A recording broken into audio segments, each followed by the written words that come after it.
Sir ये प्रबंध क्या होता है बता सकते हो? अब देखो सेल बढ़ाने के लिए क्या करना होगा सर, प्रोडक्ट बिकेगा कब, यानी सर एफिशिएंटली और इफेक्टिवली का क्या मतलब होता है, तो इसका मतलब क्या है, doing the right task with minimum cost. Organisation का गोल अचीव होगा तो इससे इनका क्या फायदा, अरे है ना, जिसको हम लोग क्या बोलते हैं, अमूर्त शक्ति बोलते हैं।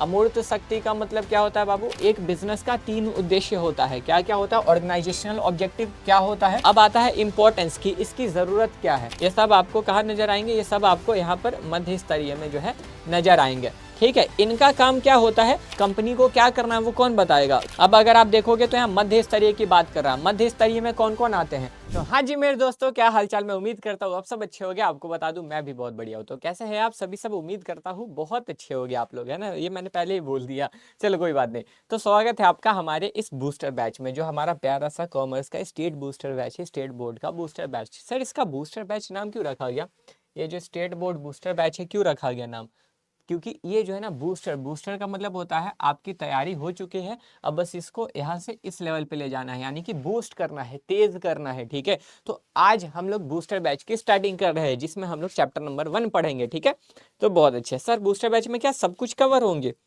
ऑलमोस्ट मैं ट्राई करूंगा आपकी सारी चीज़ें बिल्कुल, देखो समझ लो मैं इसमें पढ़ाने कैसे वाला हूँ। ठीक है ना, तो सबसे पहले मैं आपको ये बता दूं कि मैं जो आपको जो भी चीज़ें पढ़ाऊंगा, ठीक है, जितनी भी चीज़ें मैं आपको पढ़ाऊंगा उसमें आपको मैं बिल्कुल इन डेप्थ पढ़ाऊंगा। इन डेप्थ मीन्स, हाँ एक बात, मैं आपको सबका कॉन्सेप्ट ज़रूर दूंगा, लेकिन जो पीछे पीपीटीज में लिखा होगा वो आपको खुद से रीड करना होगा। ठीक है, जैसे ही क्लासेस होती हैं पीपीटीज अपलोड हो जाएंगी, आपको बस वो रीड करना होगा। मैं यहाँ पे एक एक लाइन रीड नहीं करूँगा वरना टाइम बहुत ज़्यादा निकलेगा। तो मैं एक जनरल वे में आपको बिल्कुल पढ़ाऊँगा, सारा कॉन्सेप्ट एक एक करके सारी चीज़ें मैं बिल्कुल डिटेल से, ठीक है, मेन सारे पॉइंट्स को बिल्कुल डिटेल में देखेंगे, और जो थोड़े से इधर उधर के होंगे वो हम लोग एक बार करके रिपीटेड, कुछ देखो कुछ टॉपिक्स होते हैं जो रिपीटेड आते हैं। ठीक है, तो उसको जो है ना हम लोग थोड़ा सा स्किप करके, या फिर एक बार मैंने उसको डेप्थ में समझा दिया, फिर दोबारा से उसको मैं रेफरेंस दे दूंगा कि हाँ ये चीज़ ऐसा होता है, वो आप हालांकि देख लोगे कि कैसे हम लोग पढ़ रहे हैं। ठीक है, तो चलिए मैं आयुष सिंह बिना किसी देरी के, हाँ बिना किसी देरी के स्टार्ट करता हूँ आपके इस बूस्टर बैच के लेक्चर नंबर 1 को। ठीक है, कि आपको लगेगा क्या टाइम वेस्ट करो यार, तुम्हारा टाइम वेस्ट नहीं होना चाहिए, मैं जितना हो सके उतना कंसाइज रखूंगा इस पूरे चैप्टर को। ठीक है, पूरे लेक्चर्स को आपको कंसाइज रखूंगा। सर एक दोनों मीडियम के बच्चों के लिए है ना, लेकिन कैसे होगा अभी देखोगे, जस्ट देखोगे। ठीक है, दोनों को समझाऊंगा और दोनों को बिल्कुल बेहतरीन तरीके से समझ भी आएगा। ठीक, चलो देखो आज हम लोग जो है हम लोग लेक्चर नंबर 1 कर रहे हैं। ठीक है ना, लेक्चर नंबर 1 में हम लोग ट्राई करेंगे ऑलमोस्ट मोटी मोटी सारी चीज़ों को कवर अप करने का। सर आज के लक्ष्य यानी कि अपना टारगेट क्या है, टॉपिक्स टू बी कवर्ड, है ना, आज हम लोग क्या क्या पढ़ने वाले हैं, जिसको हम लोग क्या बोलते हैं, topics to be covered, topics to be covered, बता दो सर आज हम लोग क्या क्या पढ़ने वाले हैं। तो देखो आज जो है हम लोग पढ़ने वाले हैं आपका पहला नंबर में जो होता है मीनिंग। ठीक है, किसका, प्रबंध का अर्थ। ठीक है, यानी कि मैनेजमेंट का मतलब, मीनिंग ऑफ मैनेजमेंट। ठीक है, जिसको हम लोग क्या बोलते हैं, मीनिंग ऑफ मैनेजमेंट। सबसे पहले आज हम लोग मीनिंग ऑफ मैनेजमेंट पढ़ेंगे। ठीक है, मीनिंग ऑफ मैनेजमेंट, देन उसके बाद सर इसकी विशेषताएं। ठीक है, प्रबंध की विशेषताएं, इसकी कुछ विशेषता होती है,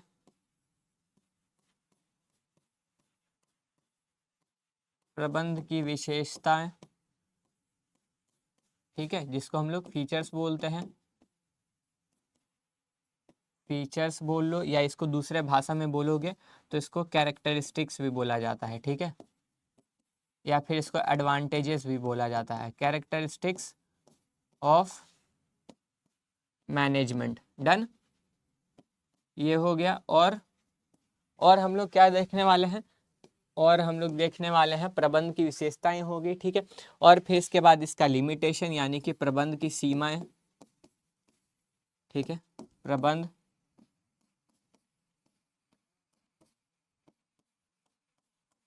क्योंकि किसी चीज का फायदा होता है तो उसका नुकसान भी होता है। ठीक है, इसी को हम लोग क्या बोलते हैं, लिमिटेशन और डिसएडवांटेज। ठीक है, लिमिटेशंस। फिर लेवल्स यानी कि प्रबंध के स्तर, लेवल्स ऑफ मैनेजमेंट, प्रबंध के स्तर। ठीक है, जिसको हम लोग क्या बोलते हैं, लेवल्स ऑफ मैनेजमेंट।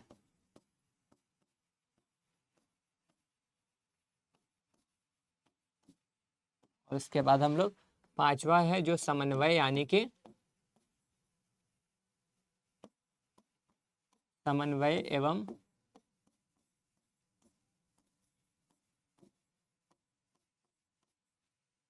समन्वय की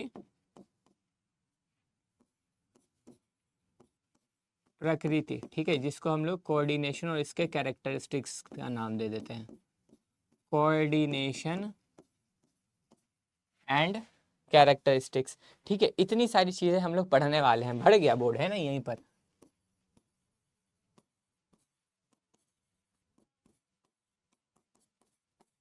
ठीक है, हम लोग इतनी सारी चीजें पढ़ने वाले हैं, तो स्टार्ट करते हैं ना। ठीक है, स्टार्ट करते हैं। चलो, सबसे पहले जिसमें आता है आपका मैनेजमेंट, यानी कि प्रबंध। सर ये प्रबंध क्या होता है बता सकते हो? बिल्कुल बता सकता हो, बिल्कुल बताऊंगा।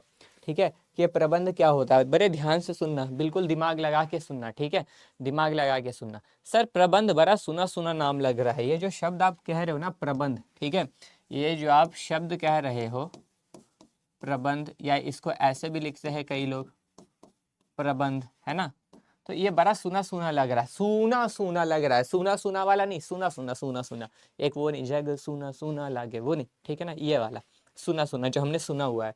ठीक, सर प्रबंध मतलब होता है, अगर एकदम देसी भाषा में मैं आपको बोलूँ तो बंदोबस्त बोलते हैं ना, कि यहाँ का बंदोबस्त, इंतज़ाम बढ़िया नहीं है। मतलब यहाँ पे इंतज़ाम से हम लोग का कहने का क्या मतलब है, तो यहाँ पे जितनी चीज़ों का की व्यवस्था करी गई है वो बढ़िया नहीं है, समझ रहे हो, वो जो है बढ़िया नहीं है। ठीक है, ये तो बहुत अच्छी बात हुई। चलो, बंदोबस्त है ना, व्यवस्था, लेकिन इसको हम लोग थोड़ा प्रोफेशनल वे में समझेंगे, क्योंकि चैप्टर पढ़ रहे देसी भाषा में तो बात नहीं कर रहे हैं, है ना। तो अगर हम लोग चैप्टर पढ़ रहे देसी भाषा में बात नहीं कर रहे, तो हमें ये समझना बहुत ज़रूरी है, काफ़ी ज़रूरी है कि प्रबंध एक्चुअल वे में क्या है। देखो, प्रबंध सबसे पहले तुम समझो तो इसको दो तरीके से जा सकता है। ठीक है, मैं किसकी बात कर रहा हूँ, प्रबंध यानी कि मैनेजमेंट की बात कर रहा हूँ। ठीक है, मैं किसकी बात कर रहा हूँ, तो मैं यहाँ पर मैनेजमेंट की बात कर रहा हूँ। अब देखो, मैनेजमेंट कई बार जो होता है ना, मैनेजमेंट कई बार, ठीक है, इसको दो सेंस में आप समझ सकते हो। कैसे दो सेंस में समझ सकते हैं सर, बताओगे क्या? बिल्कुल बताऊंगा, दो सेंस में कैसे आप समझ सकते हो इसको, है ना। हम लोग ये समझ सकते हैं कि पहला, इस जब कुछ लोग है ना, कुछ लोग कंपनी के कुछ मुख्य लोगों को भी हम लोग मैनेजमेंट बोलते हैं। ठीक है, कंपनी के कुछ कार्य अधिकारी जो ऊपर के लोग होते हैं उनको भी मैनेजमेंट बोलते हैं, और उनको एडमिन एडमिन भी बोलते हैं। ठीक है ना, तो जो सबसे ऊपर के लोग होते हैं ना, जो आपके मैनेजर हो गए, ठीक है, उनके ग्रुप, जब उनका ग्रुप होता है, जैसे आप कंपनी में सुनते हो सर सीईओ होता है, सीएफओ होता है ना, फिर आपका बहुत सारा होता है, सीएफओ हो गया, फिर आपका और कौन हो गया सर, डायरेक्टर हो गया, बोर्ड ऑफ डायरेक्टर हो गया, वाइस प्रेसिडेंट हो गया, प्रेसिडेंट हो गया, जो कंपनी को चलाने में मुख्य रोल, ठीक है, एक कंपनी को, एक ऑर्गेनाइजेशन को रन करने में जो बहुत मुख्य रोल, यानी कि मुख्य अपनी भूमिका निभाते हैं, उसको बोलते हैं मैनेजमेंट। लोगों के समूह को, ठीक है, कुछ की मैनेजर पर्सनल, यानी कि कुछ ऐसे लोगों को जिनकी ज़रूरत ऑर्गेनाइजेशन को बिल्कुल है ही, ठीक है, ऐसे लोगों के ग्रुप को भी हम लोग मैनेजमेंट कहते हैं। लेकिन वो मैनेजमेंट बहुत ब्रॉडर हो गया, ये छोटा शब्द हुआ। ठीक है, आपके बुक में जो दिया है ना, बिल्कुल ब्रॉड, एकदम छोटा दिया, ब्रॉडर नहीं दिया। ब्रॉडर मीन्स बहुत बड़ा, तो मैनेजमेंट का मतलब कुछ लोगों को से भी समझा जा सकता है, लेकिन आपके बुक में जो देता है ना, वो देता है कि प्रबंध एक क्रिया है। ठीक है, ये क्या है, एक प्रक्रिया है। प्रबंध क्या है, तो एक प्रक्रिया है। मतलब सर प्रक्रिया है, कैसे है प्रक्रिया, मतलब प्रोसेस, है ना। ये सर प्रक्रिया मतलब प्रोसेस, ये कैसे है आखिर, ये बता सकते हो क्या आप, प्रोसेस कैसे है? देखो, इसको प्रक्रिया इसीलिए बोला गया है ना, क्योंकि मैनेजमेंट में ऊपर लोग होते हैं, ठीक है, और आप देखते हो डिपार्टमेंट्स होते हैं, सेल्स डिपार्टमेंट। डिपार्टमेंट क्या होता है सर, डिपार्टमेंट देखो, जब और एक ऑर्गेनाइजेशन में ना अलग अलग बहुत सारे अलग अलग तरह के काम होते हैं। ठीक है, आपको मैं लेट्स से एक एग्जांपल से और समझाता हूँ कि एक एग्जांपल, एक ऑर्गेनाइजेशन, ठीक है, आपने जो है बोट या मोंजिनीज देखा होगा। ठीक है, आपने मोंजिनीज देखा है ना, मान के चलो ये मोंजिनीज है, ठीक है ना, मान के चलो ये क्या है, ये मोंजिनीज है। ठीक है, ये क्या है सर, ये है आपकी मोंजिनीज, या कुछ लोग इसको मोंगिनीज भी बोलते हैं। ठीक, प्रोनाउंसिएशन में मिस्टेक हो जाए तो माफ करना। ठीक, चलो, अब आपको भी मालूम इस मोंजिनीज में क्या होता है, आप जो देखते हो केवल केक बिकता है, ठीक है ना, आप देखते हो कि ये क्या करती है, इसका काम है सेल करना, ठीक है। ये क्या बेकरी है, मतलब ये क्या बेचती है सर, ये केक हो गया, ठीक है, फिर पेस्ट्रीज हो गया, फिर स्नैक्स है ना, केक पेस्ट्रीज स्नैक्स वगैरह जो है सेल करती है, ठीक है। सिर्फ सेल करती है नहीं, नहीं सर ये बनाती भी तो है, शायद इनका अपना बनता है, ठीक है। अब बनाने के लिए क्या करना होगा सर, इनको बनाने के लिए रॉ मटेरियल है ना, बनाने के लिए इनको रॉ मटेरियल यानी कि केक बनाने के लिए जो भी चीज़ें लगेंगी जिसको हम लोग कच्चा माल बोलते हैं, ठीक है, उनको रॉ मटेरियल लेके आना होगा। हाँ, तो रॉ मटेरियल अगर ये कच्चा माल ले करके आएंगी, सोचो अब ये है, ठीक है, ये किसी के पास रॉ मटेरियल खरीदने के लिए जाती है। अब तुम कहीं खरीदने के लिए जा रहे हो तो उसको तुम लोग परचेज बोलते हैं, है ना। अब ये रॉ मटेरियल खरीद के ला रही है, इट मीन्स ये क्या काम कर रही है सर, ये रॉ मटेरियल अगर खरीद के ला रही है तो ये परचेज का काम कर रही है ना जी। अब परचेज करके लाई हैं तो ये केक पेस्ट्रीज बिकेंगी कब, जब बनेंगी, है कि नहीं। तो परचेज के बाद क्या करेंगे सर, ये लोग परचेज के बाद फिर प्रोडक्शन यानी कि उत्पादन, है ना। हाँ देखो, फिर सर प्रोडक्शन के बाद इसमें फिर इसका क्या होगा सर, इसके बाद इसकी मार्केटिंग भी होती है, प्रचार विपणन जिसको बोलते हैं ना, प्रोडक्ट का मार्केटिंग होता है। फिर सर प्रोडक्ट का मार्केटिंग होता है, एक प्रोडक्ट कितने में बिकेगा, कितना खर्चा हुआ, उन सब के लिए एक अलग से जो मार्केटिंग का पैसा देता है उसको फाइनेंस डिपार्टमेंट बोलते हैं, ठीक है। इसका एक फाइनेंस डिपार्टमेंट अलग से होगा, ठीक है। और सर फिर सेल्स, क्योंकि बेच रही है तो इसका सेल डिपार्टमेंट तो होगा ना, जो सारे हिसाब किताब को रखेगा, ठीक है, जो सारा हिसाब किताब रखेगा। तो ये सारा डिपार्टमेंट होता है, समझ रहे हो, ये सारा क्या होता है बाबू, ये सारा डिपार्टमेंट होता है, समझ रहे हो बात को मेरी। हाँ सर समझ रहे हैं, समझ रहे हैं, ये सब एक डिपार्टमेंट होता है। अब तुम सोचो ये डिपार्टमेंट है यानी कि ये क्या है, ये एक विभाग है, समझ गए, ये क्या है, ये विभाग है, इसको हम लोग बोलते हैं ये आपका क्रय विभाग है, ठीक है, ये आपका उत्पादन विभाग है, ठीक, ये आपका विपणन विभाग है,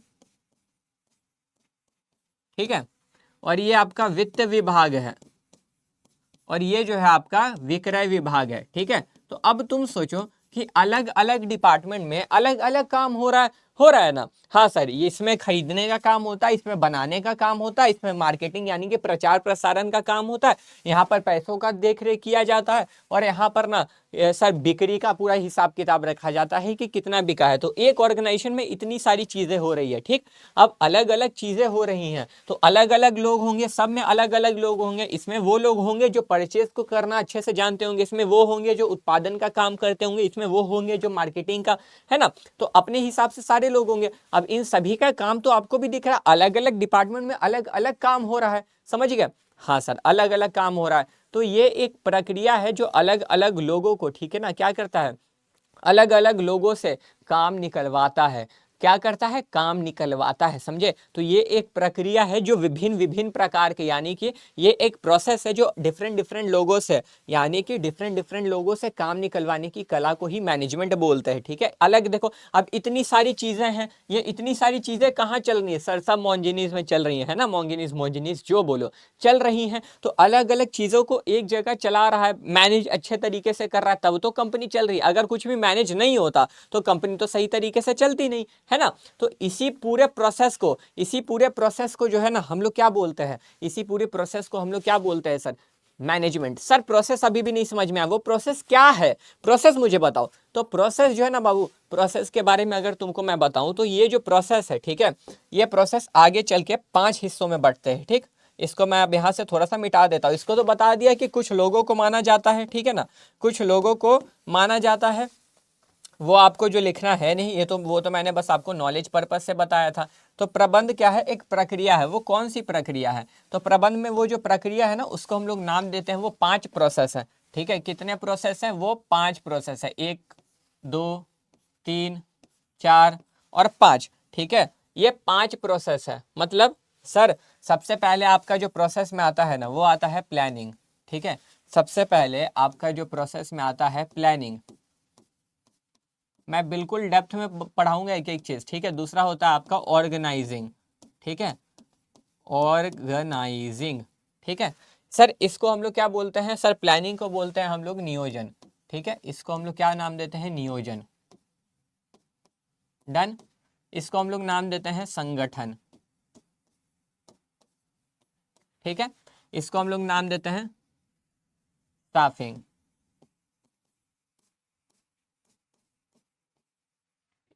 फिर इसको हम लोग हिंदी में बोलते हैं सर नियुक्तिकरण, और सभी नाम का मतलब भी बताऊंगा, ठीक है, रुक जाओ बस। नियुक्तिकरण, ओके, इसको डायरेक्टिंग,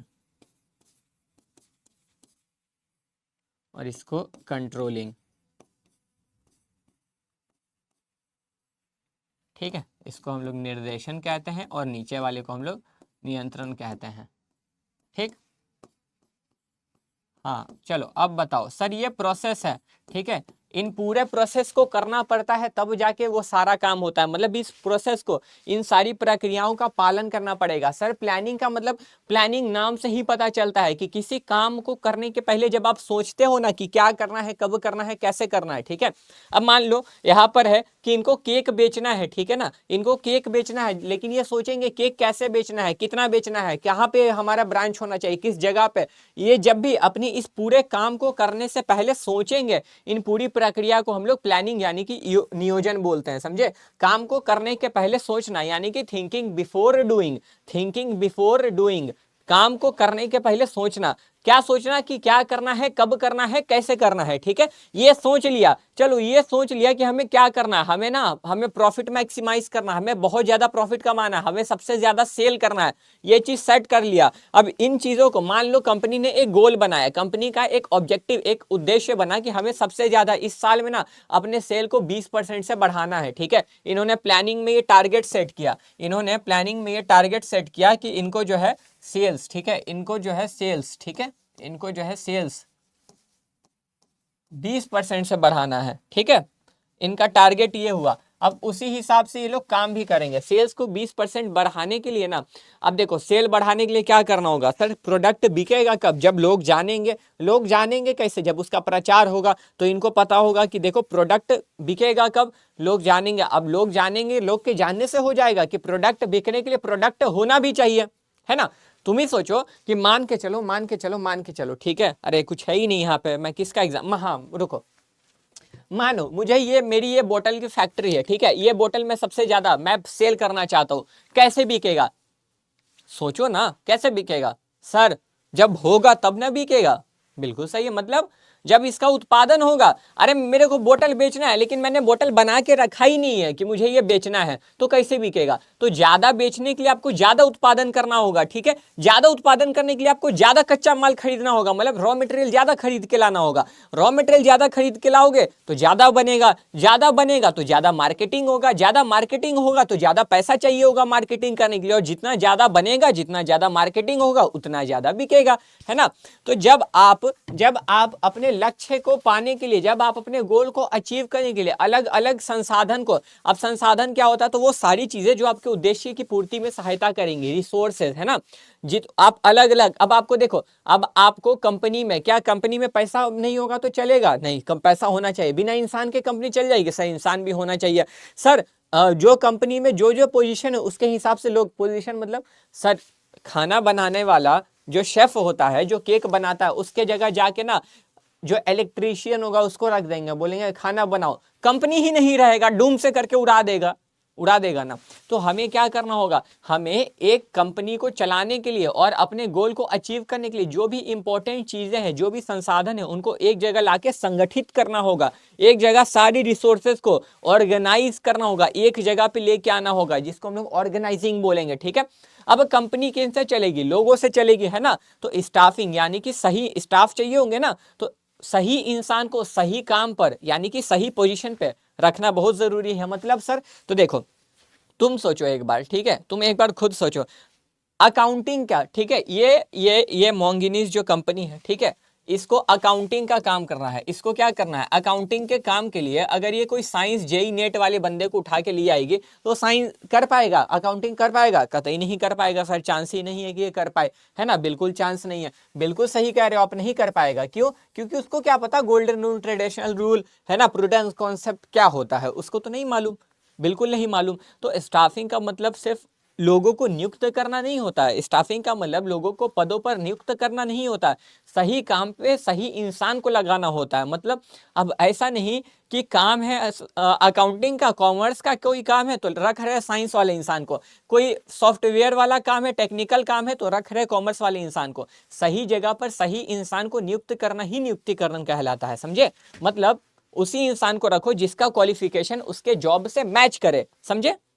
उसी इंसान को हायर करना है जिसका क्वालिफिकेशन उस जॉब से। अच्छा, मैं तुमको कॉमर्स कैसे पढ़ा रहा हूँ बताओ, बिजनेस स्टडीज कैसे पढ़ा रहा हूँ, क्योंकि मैंने कॉमर्स पढ़ा है। अगर पीडब्ल्यू मेरे जगह किसी ऐसे टीचर को हायर करती है जो साइंस पढ़ाते हैं, जेई नीट पढ़ाते हैं, जो है ना बायोलॉजी पढ़ाते हैं, तो वो आपको पढ़ा पाते नहीं पढ़ा पाते, काम खराब हो जाता। तो इसलिए बोला जाता है कि ऑर्गेनाइजेशन में क्या होता है ना, एक मैनेजमेंट में, ठीक है, कि स्टाफिंग का मतलब यही होता है कि सही इंसान को सही पद पर नियुक्त करना, कि काम को सही ढंग से किया जा सके, ठीक है। Appointing right person on right job eight right point of time, appointing right person on right job eight right point of time, समझ गया जी सर, समझ गया।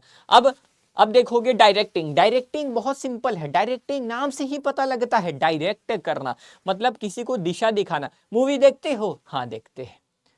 नाम आता है डायरेक्टर करके? हाँ सर आता है।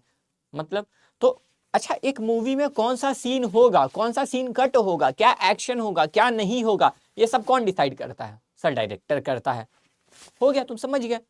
निर्देशन तुम समझ गए। निर्देशन का मतलब है कि किसी पर्टिकुलर काम को, किसी काम को करने के लिए क्या क्या चाहिए होगा, क्या क्या चीजें करनी होंगी, उन सब से रिलेटेड ऑर्डर देना, आदेश देना, दिशा दिखाना, डायरेक्शन प्रोवाइड करना, ये सारा काम आपका डायरेक्टिंग में आता है, ठीक है। लास्ट होता है नियंत्रण यानी कि कंट्रोलिंग। तो ये सारे कामों में आपने, अच्छा नियंत्रण का मतलब आप क्या समझते हो? सर नियंत्रण का मतलब कंट्रोल करना। कंट्रोल करना मतलब क्या समझते हो? देखो, कंट्रोल करना मतलब होता है ना कि हम लोग के हिसाब से देसी भाषा में अगर समझोगे तो कंट्रोल का मतलब होता है जब हमारे मन के लायक कुछ चीज, यानी कि जैसे हम करना चाहते थे, जब चीजें उसी हिसाब से चल रही हैं तो हम लोग बोलेंगे बढ़िया कंट्रोल हो रहा है ना। मतलब जैसे मान के चलो कि हम लोग जैसे चाहते हैं हमारी लाइफ ऐसी चलनी चाहिए, या फिर हम लोग कोई भी गेम खेलते हैं, उसमें हम लोग गेम अच्छा खेल रहे हैं तो बोलते हैं ना कि ये बढ़िया गेम कंट्रोल हो रहा है ना, ये गेम बढ़िया कंट्रोल कर रहा है, ये बंदा अच्छा कंट्रोल करता है गेम को, यानी कि वो बढ़िया से चलाता है सारी चीजों को। और अगर नहीं चला पाएगा तो कंट्रोलिंग नहीं हो रही है कि नहीं। तो कंट्रोलिंग का मतलब होता है कि ऊपर में ये जो 1 2 3 4 ये जो सारे काम आपने करे हैं, क्या जिस हिसाब से, जिस तरीके से आप करना चाहते थे उसी तरीके से हुआ, ये चीज चेक करना कंट्रोलिंग में होता है, ठीक है।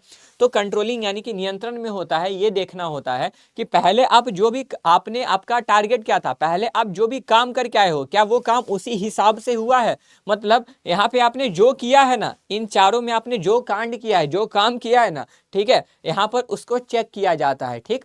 तो प्लान में जो हमने गोल बनाया था, ठीक है, और यहाँ पर जो गोल था, जो हमारा टारगेट था, उसको हम लोग अपने किए गए काम से, ठीक है, ये हमारा गोल है, ये हमारा किया गया काम है, उससे कंपेयर करते हैं और डेविएशन निकालते हैं, यानी कि विचलन निकालते हैं। मतलब देखो, सोचो तुमको इस जगह पे पहुंचना था, तुम अभी तक यहीं पहुंचे हो, तो ये बीच में जो गैप है इसको विचलन, ये जो बीच में गैप है ना ये वाला, ठीक है, देखो ये जो बीच में ये गैप है पेन वाला, ठीक है, ये डेविएशन, पेन को डेविएशन बोलेंगे, क्या बोलेंगे, इस पेन को डेविएशन बोलेंगे, ठीक है ना, विचलन, यानी कि यहाँ पर विचलन देखा जाता है। अगर मान लो तुम यहाँ पहुंचना था, तुम यहाँ पहुंचे हो, तो इतना का गैप है, तो इसको, इस गैप को फिल करना होगा ना, इस गैप को फिल करना होगा, इसीलिए कंट्रोलिंग, कि हमने जो ऊपर में काम करी है अगर वहां कहीं गलती हुई है तो उसको सुधारने की प्रक्रिया को हम लोग नियंत्रण कहते हैं, यानी कि कंट्रोलिंग कहते हैं, समझ गए। यही पूरा का पूरा मैनेजमेंट है, ठीक है ना।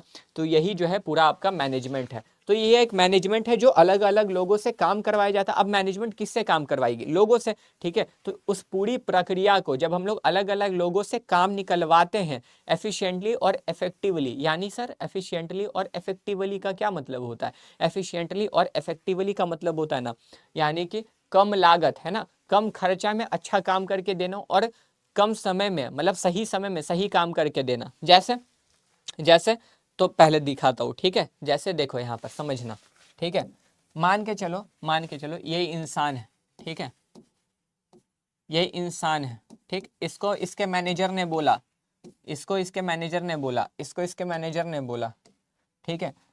मैनेजर इसको बोलता है, मैनेजर इसको कहता है कि तुम्हें जो है ना, तुम्हें जो है भाई, तुम्हें जो है मैं काम दे रहा हूँ, ठीक है, क्या काम दे रहा हूँ, तो तुम्हें मैं केक, मोन्जेनीज में ही काम करता है, ठीक है, तो तुम्हें आज के आज, ठीक है, इसको काम दिया गया, इसको क्या काम दिया गया कि तुम्हें जो है आज के आज, ठीक है ना, तुम्हें जो है आज के आज,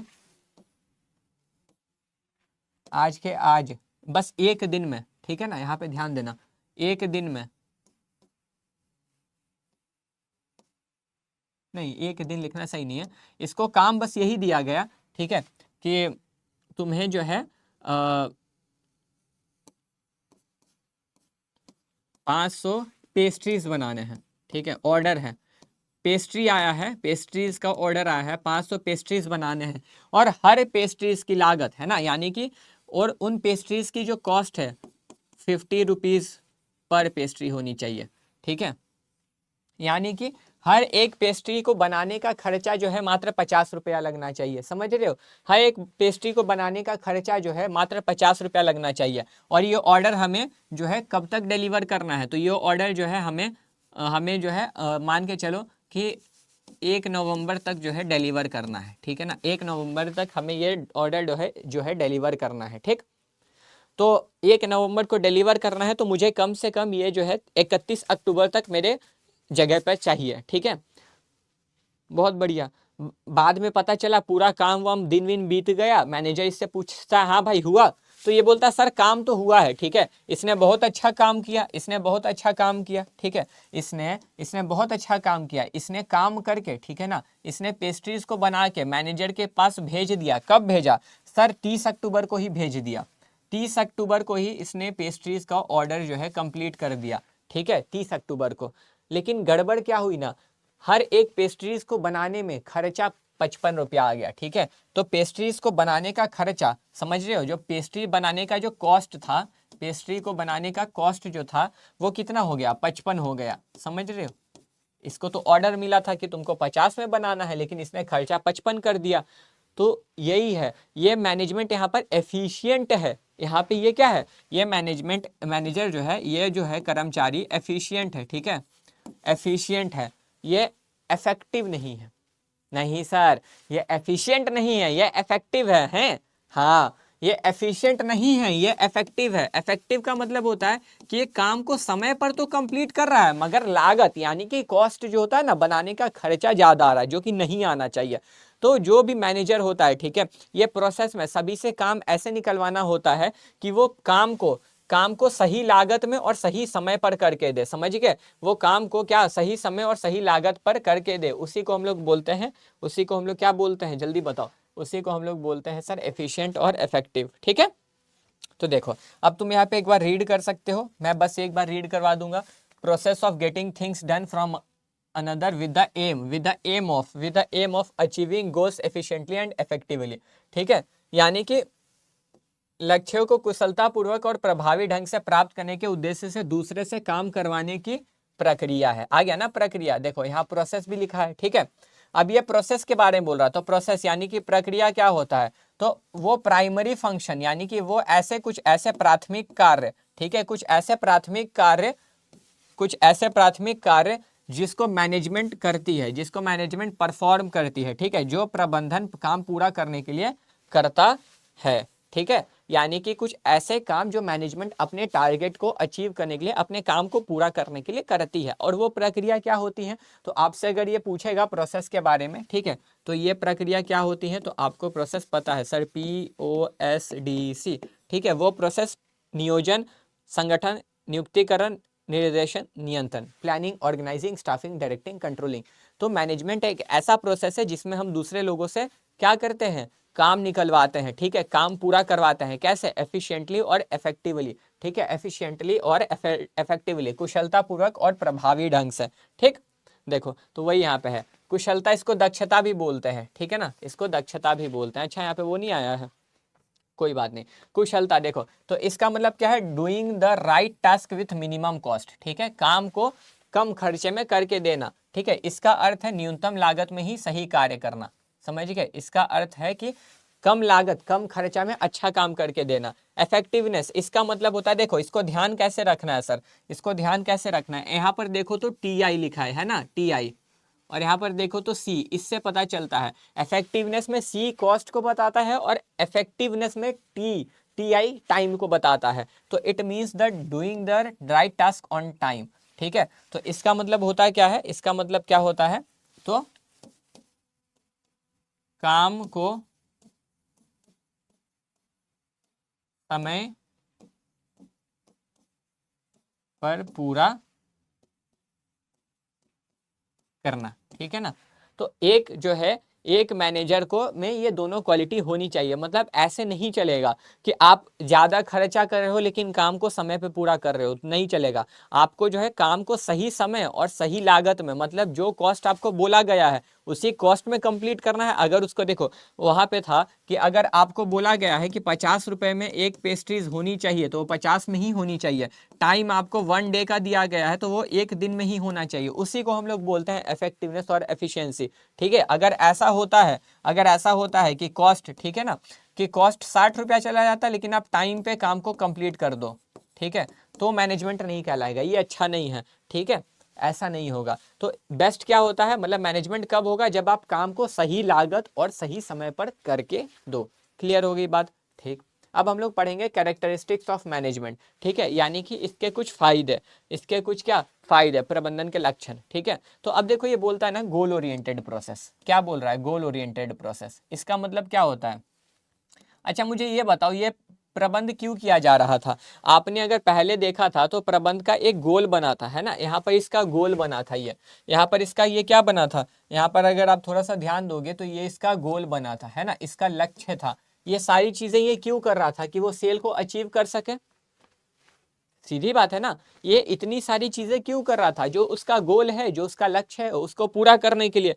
ठीक है, तो ये मैनेजमेंट क्यों किया जाता है, अपने गोल को अचीव करने के लिए। अब ये गोल के वजह से ही मैनेजमेंट किया जाता है, और ये गोल जो है ना एकदम सिंपल सरल होना चाहिए, जो सबको पता हो। मतलब ऐसा नहीं होना चाहिए कि गोल मेरे मन में है। अब सोचो एक कंपनी में एक इंसान तो काम नहीं करता, करता है क्या, आप ही सोचो ना। जोमेटो में मात्र जो जोमेटो के ओनर है बस वही काम करते हैं, वो बस वो वही काम करते हैं। दीपिंदर गोयल ही नाम है ना शायद, बस वही काम करते हैं। नहीं सर वो नहीं, और भी लोग काम करते हैं, है ना। टाटा में क्या बस टाटा के और भी लोग हैं क्या, जियो में रिलायंस में बस मुकेश अंबानी जी नहीं सर, और लोग हैं।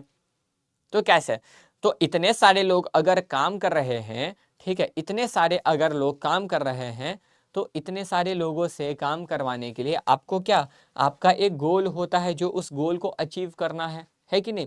अब ये गोल आसान होना चाहिए, क्योंकि अगर मान लो मुकेश अंबानी जी का गोल था कि जियो को नंबर 1 कंपनी बनाना है, वो अपने मन में ये चीज़ रखते हैं तो कंपनी को तो आज तक मालूम नहीं चलता कि क्या करना है। उन्होंने अपने प्लान को, उन्होंने अपने गोल को सब लोगों को बताया, सबको बताया कि हमें अचीव क्या करना है, हम क्या करना चाहते हैं, हम क्यों इस कंपनी को बना रहे हैं। तो ये प्लान इतना आसान था, ये गोल इतना ज़्यादा आसान था कि हर लोगों को समझ में आया और सब लोग उस गोल को पूरा करने में लग गए। ठीक है, और सब लोग उस गोल को पूरा करने में लग गए। तो मैनेजमेंट के एग्जिस्टेंस का कारण ही होता है क्या, गोल।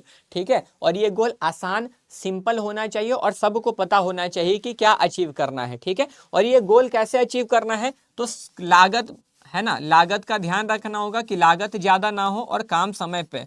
ठीक है, यानी कि इस गोल को अचीव एफिशिएंटली और इफेक्टिवली करना है। जो भी गोल है ना उसमें लागत ज़्यादा नहीं होनी चाहिए, जो लागत हमें प्रबंध द्वारा ऊपर स्तर के कर्मचारियों ने, ऊपर स्तर के लोगों ने जो हमें लागत दिया है कि इतना खर्चा में ये काम होना चाहिए, ठीक है, उतने में होना चाहिए। और जो समय दिया गया उस समय में पूरा करके, जैसे मान के चलो एक और अच्छा एग्जाम्पल देता हूँ। ठीक है, एक एफिशिएंटली और इफेक्टिवली को समझाने के लिए एक और अच्छा एग्जांपल देता हूँ। मम्मी ने आपको 500 रुपये दिए, ठीक है ना, मम्मी ने आपको 500 रुपये दिए और बोला कि जाओ बेटा सामान लेके आना, 2 घंटे में लेके आ जाना क्योंकि हमें कहीं जाना है, नानी के घर जाना है। ठीक है, मम्मी ने आपको 500 रुपये दिया और आप नानी का घर सुनते ही, आप जो है नानी का घर सुनते ही सामान तो लेके 2 घंटे के अंदर में ही आ गए, लेकिन आपने 500 से ज़्यादा खर्चा कर दिया। तो यहाँ पे तो आप क्या हो, एफिशिएंट नहीं हो, है ना। आप इफेक्टिव हो लेकिन आप एफिशिएंट नहीं हो। समझ रहे हो, मतलब आपने काम को समय रहते तो पूरा कर दिया मगर सही लागत में नहीं किया। आपने 500 550 रुपए लगा दिया काम को पूरा करने में, है ना। अगर वही आप काम को 450 या 500 में ही करके लाते और 2 घंटे के अंदर में आ जाते, तब बोलते हैं कि आपने काम को कुशलतापूर्वक और प्रभावपूर्ण तरीके से यानी कि एफिशिएंटली और इफेक्टिवली आपने इस काम को पूरा किया है। समझ गए? मतलब सही लागत में और सही समय पे अगर आप काम को पूरा करोगे तभी आपको एफिशिएंट और इफेक्टिव बोला जाएगा। इसमें से कोई भी एक चीज होगा तो आप बढ़िया मैनेजमेंट नहीं कर रहे हो, आपको सुधार करने की जरूरत है। ठीक है, ये चीज होता है। दूसरे पे अगर आप आते हो, दूसरा पॉइंट आपको बोलता है एक लक्ष्य उन्मुख प्रक्रिया, है ना। लक्ष्य उन्मुख प्रक्रिया वही चीज होता है जो अभी हमने ये पॉइंट पढ़ा। ठीक है, गोल ओरिएंटेड प्रोसेस को बोलते हैं। अब दूसरा ग्रुप एक्टिविटी, अभी जस्ट बताया, अभी ये जस्ट आपको बताया। ग्रुप एक्टिविटी का मतलब है क्या है, यानी कि लोगों का समूह है। ठीक है, ग्रुप एक्टिविटी का मतलब क्या है बाबू, देखो ये जो है ना, ये जो है ना, इसको यहाँ पे होना चाहिए था। ये पीपीटी में थोड़ा सा जो है मिस्टेक आया है। आई मीन मैं इसको सही करवा दूंगा आगे से। ठीक है, टेंशन नॉट। यहाँ पर जो है ये गोल ओरिएंटेड है, यहाँ पे मैं बगल में लिख देता हूँ। ये जो है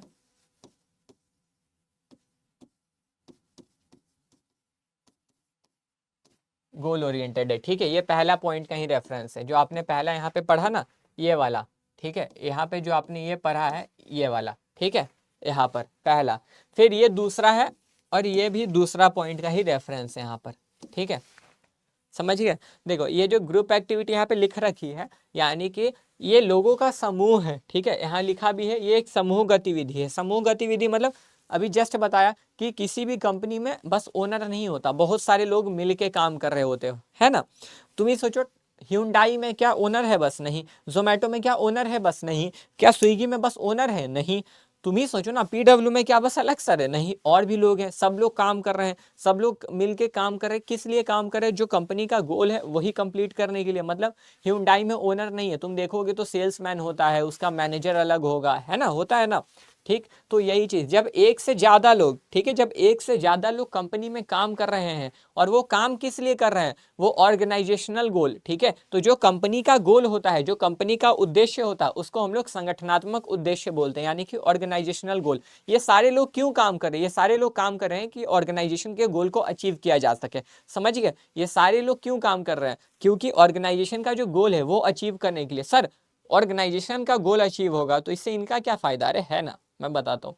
तुम सोचो, तुम किसी कंपनी में तुम्हारी जॉब लगी, तुम जॉब करने गए वहां पे। ठीक है, तुम, आम आदमी क्या चाहता है? पैसा, जितना पैसा हो उतना, है ना। तो आम आदमी पैसा के लिए जाता है। अब तुम किसी कंपनी में जाओगे जॉब करना है और तुम्हारी ज़रूरत पैसा है, तो जैसे जैसे कंपनी बढ़ेगी उतनी तुम्हारी सैलरी भी बढ़ेगी, है ना।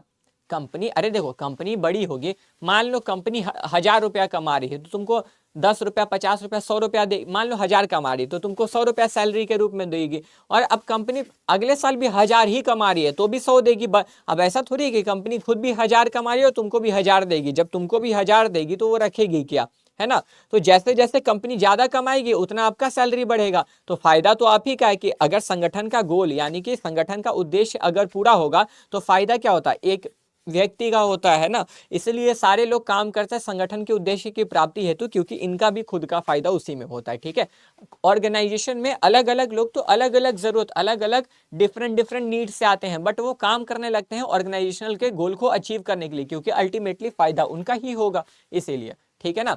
तो management is a group activity कि अलग साथ में बहुत सारे लोग साथ में मिलके काम करते हैं, इसको समूह गतिविधि बोलते हैं। ठीक है, इनटेंजिबल फोर्स यानी कि अमूर्त शक्ति, जिसको हम लोग क्या बोलते हैं? अमूर्त शक्ति। ठीक है, जिसको हम लोग क्या बोलते हैं? अमूर्त शक्ति बोलते हैं। अमूर्त शक्ति का मतलब क्या होता है बाबू? अमूर्त शक्ति का मतलब होता है ना, जो दिखता नहीं है बस उसको महसूस किया जा सकता है। ठीक है, जो दिखता नहीं है उसको महसूस किया जा सकता है। जैसे आप गुडविल देख सकते हो? नहीं देख सकते हो। देखो समझो, इनटेंजिबल फोर्स है ना, जिसको हम लोग क्या बोलते हैं? अमूर्त शक्ति बोलते हैं। जिसको हम लोग क्या बोलते हैं? अमूर्त शक्ति। ठीक है, मतलब आप देखोगे तो मैनेजमेंट आपको दिखेगा नहीं। मतलब सर लोग दिखेंगे लेकिन लोग क्या काम कर रहे हैं, क्या कैसे हो रहा है, वो चीज आपको नहीं दिखेगा। अच्छा आप पढ़ाई करते हो ना, है ना, आप पढ़ाई करते हो, ठीक है, आपको ये दिखता है कि आपने जो प्लान बनाया है वो फॉलो हो रहा है कि नहीं? नहीं, वो आपको फील होता है ना। मान लो आपने प्लान बनाया था कि सुबह में 4 बजे अकाउंट्स पढ़ेंगे, 10 से इस टाइम में बिजनेस स्टडीज, इस टाइम में इकोनॉमिक्स, इस टाइम में हिंदी, इस टाइम में इंग्लिश, इस टाइम में संस्कृत, उर्दू, जो भी आपका ऑल भी सब्जेक्ट होगा। ठीक है, तो अगर आप देखोगे इन सारी चीज़ों को, अगर आप इन सारी चीज़ों को देखोगे, एक दिन आपका प्लान, एक दिन आप किसी टाइम पर नहीं पढ़ पाओगे तो वो आपको दिखेगा नहीं, बट आपको महसूस होगा यार इस टाइम पे आज ये नहीं पढ़ पाया। तो अमूर्त यानी कि इनटैंजिबल का मतलब वही होता है जो हमें दिखता नहीं है बट हमें फील होता है। तो अब कंपनी का अगर गोल अचीव हो गया, कंपनी का जो उद्देश्य संगठनात्मक उद्देश्य अगर पूरा होता है तो मैनेजमेंट अच्छी है, ठीक है, ये हमें महसूस होगा कि मैनेजमेंट अच्छी है, ठीक। और अगर नहीं होगा तो मैनेजमेंट खराब है। अच्छा, टाटा मोटर्स के बारे में तो आप सब लोग जानते हो, टाटा मोटर्स इतनी अच्छी कंपनी, इतनी मजबूत मजबूत गाड़ियां बनाती है, तो इतनी अच्छी गाड़ियां बनाती है, इतनी मजबूत गाड़ी बनाती है, तो इससे आपको क्या पता लगता है मैनेजमेंट अच्छी है या खराब है? सर मैनेजमेंट अच्छी है, तो ये तो तुमको महसूस हो रहा है, दिख रहा है क्या? नहीं दिख रहा है, लेकिन मैनेजमेंट अच्छी है तुमको महसूस होता है। अगर कोई कंपनी लगातार लॉस, मान लो कोई कंपनी लगातार लॉस में है, एकदम 10 साल से लॉस ही कर रही है, आज तक प्रॉफिट ही नहीं हो, प्रॉफिट का शक्ल तक उसने नहीं देखा है, ठीक है, तो इसका मैनेजमेंट कैसा होगा? तुम्हारे मन में खुद आएगा, सोचो। अगर कोई कंपनी 10 साल से लॉस में है तो इसका मैनेजमेंट कैसा होगा? सर मैनेजमेंट अगर 10 साल से लॉस में तो मैनेजमेंट खराब ही होगा। महसूस हो गया तुमको? तो मैनेजमेंट कभी देखती नहीं है, मैनेजमेंट को महसूस यानी कि फील किया जा सकता है, ये इनटैंजिबल होती है यानी कि अमूर्त शक्ति होती है, ठीक है, ये चीज। अब परवेसिव का मतलब होता है ना बाबू यहाँ पे यूनिवर्सल, ठीक है, जो सार्वभौमिक इसको बोलता है, इसको क्या बोलता है? सार्वभौमिक, यानी कि ये जो है यूनिवर्सल है, मतलब मैनेजमेंट हर जगह है। अच्छा, जिस तरीके से कंपनी को इंडिया में चलाया जाता है उसी तरीके से अमेरिका में भी चलाया जाता है, फ्रांस में भी चलाया जाता है, ठीक है, रसिया में भी चलाया जाता है, थाईलैंड में भी चलाया जाता है। गलत जगह नहीं, गलत जगह नहीं, यहीं रहो, यहीं रहो, आगे नहीं जाना है, ठीक है। समझ रहे हो भाई, कहाँ जाते हो? थाईलैंड, रसिया से तुम तो चलो यहाँ रहो, यहाँ रहो, ठीक है। तो चलो भाई, क्या बोला? हाँ, परवेसिव मतलब यूनिवर्सल। तो देखो, कंपनी को चलाने के लिए वही 5 प्रक्रिया लगती हैं: planning, organizing, staffing, directing, controlling, यानी कि नियोजन, संगठन, नियुक्तिकरण, निर्देशन और नियंत्रण। तो ये 5 प्रक्रिया हर जगह पालन होती है, ठीक है ना, इसको बोलते हैं परवेसिव, जो हर जगह पे होती है। तो मैनेजमेंट हर जगह पर सेम होती है, मैनेजमेंट बदलती नहीं है, तो मैनेजमेंट हर ही जगह पर होती है। आप सोचोगे आपके घर में भी मैनेजमेंट होता है, कैसे? आप देखो तो पापा पैसा कमा के लाते हैं ना, ठीक है, अब उसी पैसे में पूरे घर को चलाना है 1 महीने, तो उस पैसा को मैनेज किया जाता है ना कि सीमित अब पैसा, सैलरी तो लिमिटेड होता है। आपके पापा हो सकता है 20,000, हो सकता है 30, हो सकता है 45, हो सकता है 60, कितना भी कमाते होंगे, है ना। तो जो पैसा होता है 1 महीना पूरा उसी पैसे में घर को चलाना होता है, तो सारी चीजें, घर का सारा खर्चा, आपकी पढ़ाई का खर्चा, घर का राशन, है ना, सब कुछ उसी पैसे में मैनेज करना होता है। तो देखो, मैनेजमेंट तो तुम्हारे घर में भी हो रहा है ना, कि उतने पैसों में सब चीज को चलाना है बढ़िया तरीके से, ठीक है। यानी कि वहां भी देखो, सही 1 महीना चलाना है, 1 महीना, है ना, समय भी है और इतना ही पैसा है, 18,000 है, 18,000 में ही चलाना है, तो लागत भी है। तो यही मैनेजमेंट होता है। ये देखो कि क्रिकेट में भी होता है ना कि सही ओवर में सही बॉलर को देना है, इतने रन इतने टाइम पे मारना है, इस ओवर में इतने रन मारने हैं, है ना। तो मैनेजमेंट हर जगह पे होता है, कंपनी छोटी हो, कंपनी बड़ी हो, आपका घर हो, क्रिकेट का फील्ड हो, चाहे कंपनी कैसी भी हो, वहां पे मैनेजमेंट होता ही होता है, applied in all types of organization. आप देखोगे तो एक जो किराना स्टोर होता है, जहां पे एक व्यक्ति, सोल प्रोप्राइटर, एकल व्यापार जिसको बोलते हैं, ठीक है, तो एक व्यक्ति जो बिजनेस कर रहा होता है ना, उसमें भी वो लागत का खास ख्याल रखता है, चीजों को मैनेज करके रखता है, कितने में उसका बिजनेस चल रहा है, वो सारी चीजों को सही तरीके से बेच रहा है ना। तो इतने छोटे से ऑर्गेनाइजेशन में भी है और बड़ी बड़ी कंपनियों में तो मैनेजमेंट होता ही है, ठीक है। तो ये हर जगह पर होता है, यानी कि परवेसिव का मतलब होता है सार्वभौमिक, कि ये हर जगह पर है, ठीक है, हर जगह पर है, क्या, सर्वव्यापी है। अब ये कंटिन्यूअस प्रोसेस है, कंटिन्यूअस मतलब भी लगातार चलता ही रहेगा, समझ रहे हो? ये क्या है, लगातार चलता रहेगा। कैसे सर? अच्छा तुम देखो, एक बार तुमको मैं एक एग्जांपल देता हूँ, ठीक है ना, तुमको मैं एक एग्जांपल देता हूँ, जैसे कि क्या एग्जांपल ये है, मानो आपको इस लेवल पे, अपने कंपनी को इस लेवल पे ले जाना था और आपका कंपनी अभी इसी लेवल पे आया है, ठीक है, आपका कंपनी अभी इसी लेवल पे आया है, तो आप यहाँ पे देखोगे कहाँ पे गलती हुई है, क्या ऐसा नहीं हुआ जो हम लोग इस वाले लेवल पे नहीं पहुंच पाए, समझो, ठीक है, समझो। मानो आपको कंपनी को इस लेवल पे लाना था और आपकी कंपनी इसी लेवल पे अभी पहुंची है। कहाँ? आपको कंपनी को इस लेवल पे लाना था और आपकी कंपनी अभी इसी लेवल पे पहुंची है, ठीक है। तो इसके बीच में क्या ऐसा है जो इसके बीच में गैप है, यानी कि क्या ऐसी चीज है जो हम लोग नहीं कर पाए, समझ रहे हो? यहाँ पे क्या ऐसी चीज है जो हम लोग नहीं कर पाए, तो ये चीज आप देखोगे, आप जब देखोगे आपको गलती मिलेगी, आपको दोबारा से प्लान सही करना होगा कि भाई ये गलती हुई थी, इस बार ये चीज, ये गलती दोबारा से नहीं करनी है। मतलब आप दोबारा प्लान बनाओगे। अब एक बार प्लान बना तो अब तो प्लान चेंज हो गया ना। सोचो, अच्छा सोचो, कोविड के पहले तो लोग अलग तरीके से बिजनेस करते थे, अब अलग तरीके से कर रहे हैं ना, सबका प्लान चेंज हो चुका है। ठीक है, तो अब तो प्लान चेंज हो गया, तो अब तो सामान भी फिर से चाहिए होगा, यानी कि संसाधन रिसोर्स भी दूसरा चाहिए होगा, दोबारा से चाहिए होगा। फिर आपको लोगों को भी सही ठीक से काम देना होगा, उनको सही तरीके से फिर से बताना होगा अब हमें क्या करना है, नहीं करना है। ठीक है, तो ये सब चीजें जो है ना लगातार लगातार चलती हैं, इसीलिए इसको कंटिन्यूअस यानी कि सतत या निरंतर कहा जाता है।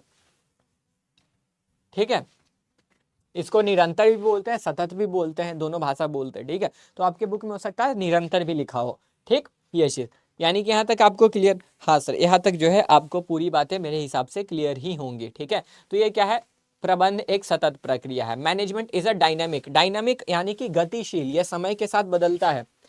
आप सोचो कि आज से 100 साल पहले, छोड़ो 100 साल छोड़ो, आज से 20 साल पहले जैसे बिजनेस होता था आज भी वैसे ही होता है? नहीं सर, ऐसा तो नहीं है। अब अच्छा, आज से 20 साल पहले तुम्हें ऑनलाइन शॉपिंग करना होता था, हो सकता था, पॉसिबल था? नहीं हो सकता था सर, आपको मार्केट जाना पड़ता था। अब क्या है, बैठ के अमेजोन से ऑर्डर कर दिया, फ्लिपकार्ट से ऑर्डर कर दिया, 10 मिनट। आज से पहले क्या आपको कोई भी ऐसी चीज 10 मिनट में घर पे मंगवा सकते थे? नहीं। अब आज वो पॉसिबल है ब्लिंकिट की वजह से, है ना। ये सारी चीजें हैं, इंस्टामार्ट है, बहुत सारी चीजें हैं, है ना। तो देखो समय के साथ चीजें बदली ना, बिजनेस करने का तरीका अच्छा वो भी छोड़ो ना, कोविड के टाइम से पहले क्या तुम पॉसिबल था कि तुम ऑनलाइन पढ़ सकते थे? नहीं सर, बैग उठाते थे, कोचिंग जाते थे, बहुत तो बस इसी उद्देश्य से जाते थे कि आज वो आई है कि नहीं देखने, है क्या, कहाँ है भाई, देखना कहाँ है, बस यही देखने जाते थे ना, तो यही उद्देश्य से तुम जाते थे। तो ये क्या होता है भाई, यानी कि ये देखो, इसका मतलब साफ ये है ना कि बिजनेस करने का जो तरीका है over the period of time change हो जाता है। मतलब समय के साथ बिजनेस करने का तरीका बदलता है, ये बिजनेस समय के साथ बदलता रहता है, एक जैसा नहीं रहता। आज से 10 साल पहले जैसे बिजनेस होता था अब बिजनेस वैसे नहीं होता। अब आप ऑनलाइन शॉपिंग करते हो, आप पैसे पेमेंट करते हो ना, ये यही 20 साल 30 साल पहले पॉसिबल नहीं था। आप ऑनलाइन पढ़ रहे हो, फोन पे चढ़ नहीं रहे हो, फोन पे पढ़ रहे हो, है ना, तो ये पॉसिबल नहीं था, लेकिन अब तो पॉसिबल है ना। तो देखो समय के साथ बदल गया, तो वही बोल रहा है कि ये डायनामिक प्रोसेस है, कि ये समय के साथ बदलता रहता है, एक जगह स्थगित नहीं, रुका नहीं रहता, कि बिजनेस आज से 10 साल पहले जैसे हो रहा था आज भी वैसे ही हो रहा है। अब आज से 5 साल बाद भी बिजनेस चेंज हो जाएगा, अलग तरीके से होगा। ठीक है, नई नई चीजें, नई नई टेक्नोलॉजीज आएंगी, तो ये सब चीजें बदल जाती हैं, समझ गए, ये हो जाता है। तो इसी को हम लोग क्या बोलते हैं, गतिशील बोल देता है। इसको हम लोग क्या बोलते हैं बाबू, इसको हम लोग गतिशील बोलते हैं। ठीक है, ये जो है छठा है। अब ये आपका सातवां होता है, ये क्या होता है, सातवां, management is a dynamic function. Management is a dynamic function का क्या मतलब है? अच्छा ये तो बता दिया ना, डायनेमिक दोबारा आ गया क्या? हाँ सर, शायद से, हाँ दोबारा ही आ गया है डायनेमिक। ठीक है, ये डायनेमिक दोबारा आ गया, ये यहाँ नहीं होता, इसको काट दो, ये आपका हो गया। ठीक है, तो यहाँ तक आपको चीज़ें पूरी की पूरी क्लियर हो गई, यहाँ तक आपको चीज़ें सारी की सारी क्लियर हो गई। ये नहीं होगा, ये आपको मैंने पढ़ा दिया। ठीक है, ये मैंने आपको पढ़ा दिया। अब देखो यहाँ पे ये बोलता है ना कि मैनेजमेंट इज मल्टी डायमेंशनल, यानी कि बहुयामी। बहुयामी का मतलब क्या होता है, तो मैनेजमेंट जो होता है ना अलग अलग जगह पर है, मतलब मैनेजमेंट अलग अलग बहुत सारे काम एक बार में करता है। तुमको मैं एक एग्जाम्पल देता हूँ, ठीक है, तुमको मैं एक एग्जाम्पल देता हूँ। जैसे देखो, एक बैंक है, ठीक है, मान लो कि कोई सा भी बैंक है, मान लो ना कोटक है, ठीक है, कि सर कोटक बैंक है। सर बैंक का काम क्या होता है, मेनली लोन देना होता है ना। मेनली बैंक का काम क्या होता है, लोन देना, लोन से कमाते हैं, मेन काम तो यही होता है। लेकिन तुम देखो तो लोन देने के अलावा, है ना, लोन देने के अलावा वो और क्या करते हैं, सर हमारे चेक की फैसिलिटी देते हैं, हमें एटीएम कार्ड की फैसिलिटी देते हैं, है ना, हमें और भी चीज़, बहुत सारी चीज़ें, म्यूचुअल फंड की फैसिलिटी मिलती है, अपना पैसा एफडी लॉकर की फैसिलिटी देते हैं कि हम अपना सोना वहाँ रख सकें, हम अपनी सेविंग्स वहाँ रख सकें, हमें बैंक खाता खुलवा सकते हैं ना, हम अपना बैंक खाता वहाँ खोल सकते हैं। ठीक, तो बैंक का मेन काम तो लोन देना है, लेकिन वो उसको छोड़ के और भी अलग अलग काम कर रहे हैं, समझे। जब अलग अलग काम को मैनेज किया जाता है, जब अलग अलग काम को, ठीक है, जब अलग अलग कार्य को मैनेज किया जाता है, सही तरीके से चलाया जाता है, उसको बोलते हैं कार्यों का प्रबंधन, यानी कि मैनेजमेंट ऑफ वर्क। ठीक। अब सोचो कि अलग अलग विभाग में, अब इसमें भी तो होता है ना, लोन डिपार्टमेंट होता है, अलग अलग डिपार्टमेंट इसमें भी होता है। बैंक में लोन देने के लिए अलग लोग होंगे, लोन वाला सारा काम अलग लोग देखते हैं। तुम जाओगे तो तुम देखोगे तुम्हारा बैंक का जो खाता खोलता है वहाँ पे कोई और बैठा होता है, फिर एक कैशियर होता है। कैशियर जो आप चेक दोगे उसको, वो फॉर्म फिल करके दोगे, वो आपको कैश गिन के देता है। ठीक है। फिर आप देखोगे तो वहाँ पे गार्ड अलग होता है, बहुत सारे लोग और अलग अलग काम कर रहे होते हैं, है ना। तो बहुत सारे लोग काम कर रहे होते हैं, सब लोगों को अलग अलग काम दिया होता है। इतने सारे लोगों को मैनेज करना बोला जाता है मैनेजमेंट ऑफ पीपल। जब अलग अलग लोगों को अलग अलग तरीके से मैनेज किया जा रहा है, अलग अलग काम दे करके, उसको क्या मैनेजमेंट ऑफ पीपल बोलते हैं। समझ में आई बात आपको? तो देखो यहाँ पे आपको क्या बोलता है, यहाँ पे आपको यही बोल रहा है कि मैनेजमेंट इज मल्टी डायमेंशनल, यानी कि मैनेजमेंट और भी अलग अलग काम करता है। ठीक है। तो मैनेजमेंट ऑफ वर्क क्या है? तो इसका मतलब होता है aims to manage the work, ये काम को मैनेज करता है। ठीक है। जो कि परफॉर्म, विच टू बी, जो कि परफॉर्म होना है, which to be performed and at what time. ठीक है। तो कार्यों का प्रबंधन क्या है? ठीक है, कार्यों का प्रबंधन क्या है? कौन सा कार्य किस समय पर करना है, ये सब अलग अलग काम को सही तरीके से मैनेज करना। ठीक है। कार्य का प्रबंधन करना, अलग अलग कामों को सही तरीके से, कि सही काम सही समय पर हो, है ना, ये सब चीजों को देखोगे तो बोला जाएगा कार्य का प्रबंधन। फिर मैनेजमेंट ऑफ पीपल, अब नाम से ही मालूम लग रहा है ना सर कि यहाँ पे पीपल आया है। पीपल यानी कि लोगों को मैनेज कर रहा है, यानी कि अलग अलग लोगों को अलग अलग काम दे रहा है। मतलब देखो, अलग बहुत सारे अलग अलग लोग होते हैं, तो अलग अलग लोगों को अलग अलग काम दिया जाता है। तो उनको ये भी बताया जाता है कि आपको ऑर्डर कौन देगा, और काम को पूरा करके आपको रिपोर्टिंग किसको, रिपोर्टिंग मतलब कि आपने काम कर दिया ना, आपको किसको ये चीज़ इन्फॉर्म करना है कि हमने काम कर लिया, है ना। तो ये सब चीज़ें जब मैनेज करी जाती है ना, इसको बोलता है मैनेजमेंट ऑफ पीपल। समझ में आई बात? यानी कि इसको हम लोग क्या बोलते हैं? लोगों का प्रबंधन। ठीक। तो ये management of individuals to allot authorities responsibilities and establishing reporting relationship. ठीक है। ठीक है। यानी कि लोगों का प्रबंधन से तात्पर्य है व्यक्तियों का प्रबंधन से है, यानी अधिकारियों जिम्मेदारियों को आवंटित करना और रिपोर्टिंग स्थापित करना। मतलब उनको ये चीज बताना कि आपको क्या काम करना है, आपको किससे आदेश लेने हैं, आपको काम करके किसको जाके बताना है। ठीक है, ये चीज। इसके बाद में आपका आता है management of operation. Management of operation, तो यहाँ पे वही चीज है, ठीक है ना, ये उन दोनों से जुड़ा हुआ है। जब इन दोनों को, मतलब जब आप कार्य का प्रबंधन, ठीक है, और मैनेजमेंट के सारे काम को बढ़िया तरीके से कर रहे हो, जैसे आपका काम चल रहा है उसको बोलते हैं। यानी कि जब आप अपने काम को सही तरीके से मैनेज कर रहे हो ना, आप अपने काम को, आप अपने लोगों को सही तरीके से काम करके अपने संगठन को चला रहे हो, समझे।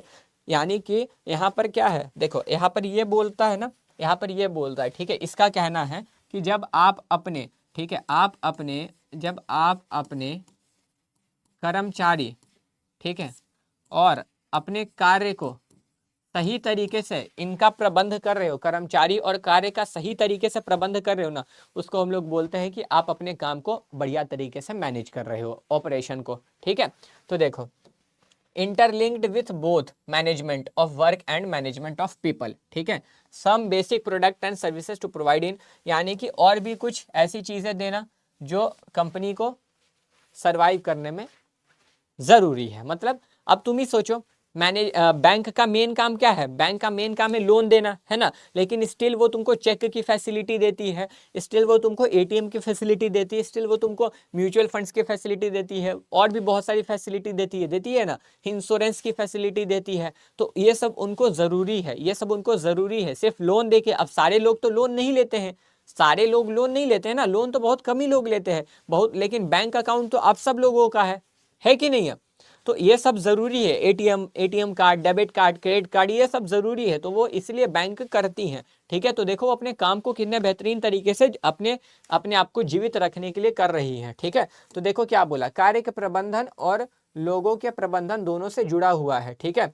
तो जीवित रहने के लिए कुछ बुनियादी उत्पाद और सेवाएं प्रदान करनी होंगी। ठीक है। आप देखो, आपको कॉल की भी सर्विस है, मतलब कल को आपको बैंक में कोई दिक्कत हुई, आप ऐसे कॉल लगाते हो, कुछ भी आपको दिक्कत है, आप कॉल लगाओगे और सीधा जाके बात करोगे, हाँ भाई क्या दिक्कत, ऐसा करके, है ना, हाँ भाई मेरे में ये है, मेरे एटीएम में जो है ना ये इशू आ रहा है, ये सारी चीज़ें, ठीक है, मेरे एटीएम में ये इशू है, तुम सब कुछ वहाँ पे चेक करोगे और फिर वो आपको सपोर्ट करती है, या आपको कोई भी दिक्कत आएगी, है ना, कि सर मेरा एटीएम खो गया है। आपका देखो, आप कभी कॉल करना, आपका बैंक होगा, bank account toll free number होगा, कॉल करना, आपको ऑप्शन देता अपने एटीएम कार्ड को बंद करवाने के लिए ये करवाएं, लोन के बारे में जानकारी चाहिए तो आप ये करें, तो आप वो चीज़ फ़ोन से जान सकते हो। तो ये सेवा भी प्रदान कर रही है आपको। फिर प्रोडक्ट यानी कि ATM card, debit card, credit card दे रही है ना भाई। चलो वो छोड़ो, अगर आपको ये भी नहीं समझ में आता मैं और आपको बेसिक चीज़ें बताता हूँ। देखो बोट का मेन काम क्या है सर? बोट का मेन काम, बोट तो जानते हो ना सब लोग, बोट मेन है जो ईयरफोन, ईयरबड्स, ये सारी चीज़ें बेचती हैं, उनका तो मेन काम प्रोडक्ट सेल करना है, ठीक है। और अब बोट में तो और सारे लोग काम कर रहे हैं, तो वो अपने काम को सेल करना मतलब सही तरीके से, सही लागत में और सही समय पे पूरा करना है सारे काम को, सभी लोगों के काम को सही से मैनेज करना है। अब तुम देखो कि उनका मेन काम क्या है, बस प्रोडक्ट सेल करना, लेकिन तुम देखो तो तुम्हारा प्रोडक्ट कभी भी खराब होता है, तुम्हारा प्रोडक्ट में कोई भी इशू आता है, तुम हेल्पलाइन नंबर पे कॉल करते हो, सर्विस सेंटर लेके पहुंच जाते हो एक्सचेंज करवाने, वो करके देती हैं कि नहीं, जिसको हम लोग आफ्टर सेल सर्विस बोलते हैं, कि आपका प्रोडक्ट खराब हो गया तो उसका रिप्लेस करवा दिया जाएगा, ये सारी चीज़ें वो करके आपको देती है ना? हाँ सर, करके देती तो है ना? तो यही तो होता है, यानी कि वो अपने मेन काम के अलावा भी कुछ छोटे मोटे ऐसे काम करेंगी जो उनके कंपनी को आगे बढ़ाने में मदद करे।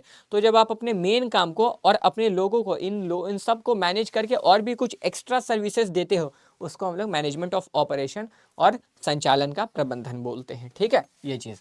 अब देखो, अब ऑब्जेक्टिव्स ऑफ ऑर्गेनाइजेशन बोल रहा है, ठीक है, जिसको प्रबंधकों की जिम्मेदारियां भी बोलते हैं, समझ रहे हो? तो ये संगठन के उद्देश्य यानी कि उसकी जिम्मेदारी की बात करता है, तो उसकी जिम्मेदारी यानी कि उद्देश्य। अब देखो, एक संगठन का उद्देश्य होता है, तुम सोचो, तुम एक बार सोचो, ठीक है, तुम्हें मैं एक एग्जांपल देता हूँ। तुमने कोई नई कंपनी खोली है, ठीक है ना, तुमने कोई नई कंपनी खोली है, तो एक कंपनी का जो उद्देश्य होता है ना, 3 उद्देश्य होता है, ठीक। कंपनी का जो उद्देश्य होता है यानी कि कंपनी का जो गोल होता है, एक कंपनी का जो, इतना लिखना, हाँ चलो, ये मान लो तुमने नई कंपनी खोली, ठीक है, अभी तुम्हारा 3 तरह का उद्देश्य होगा इसमें। 3 तरह का उद्देश्य क्या होगा? 3 तरह का उद्देश्य क्या होगा? एक तो तुम्हारा अपना जो ऑर्गेनाइजेशनल गोल होगा, है ना, संगठनात्मक उद्देश्य, ऑर्गेनाइजेशनल ऑब्जेक्टिव, ठीक। फिर एक होता है आपका पर्सनल, और एक होता है आपका सोशल, जो समाज के लिए, ठीक है। तो प्रत्येक संगठन का 3 उद्देश्य होता है। प्रत्येक संगठन का एक संगठनात्मक उद्देश्य होता है, ठीक है, और एक पर्सनल होता है, और एक आपका सोशल होता है।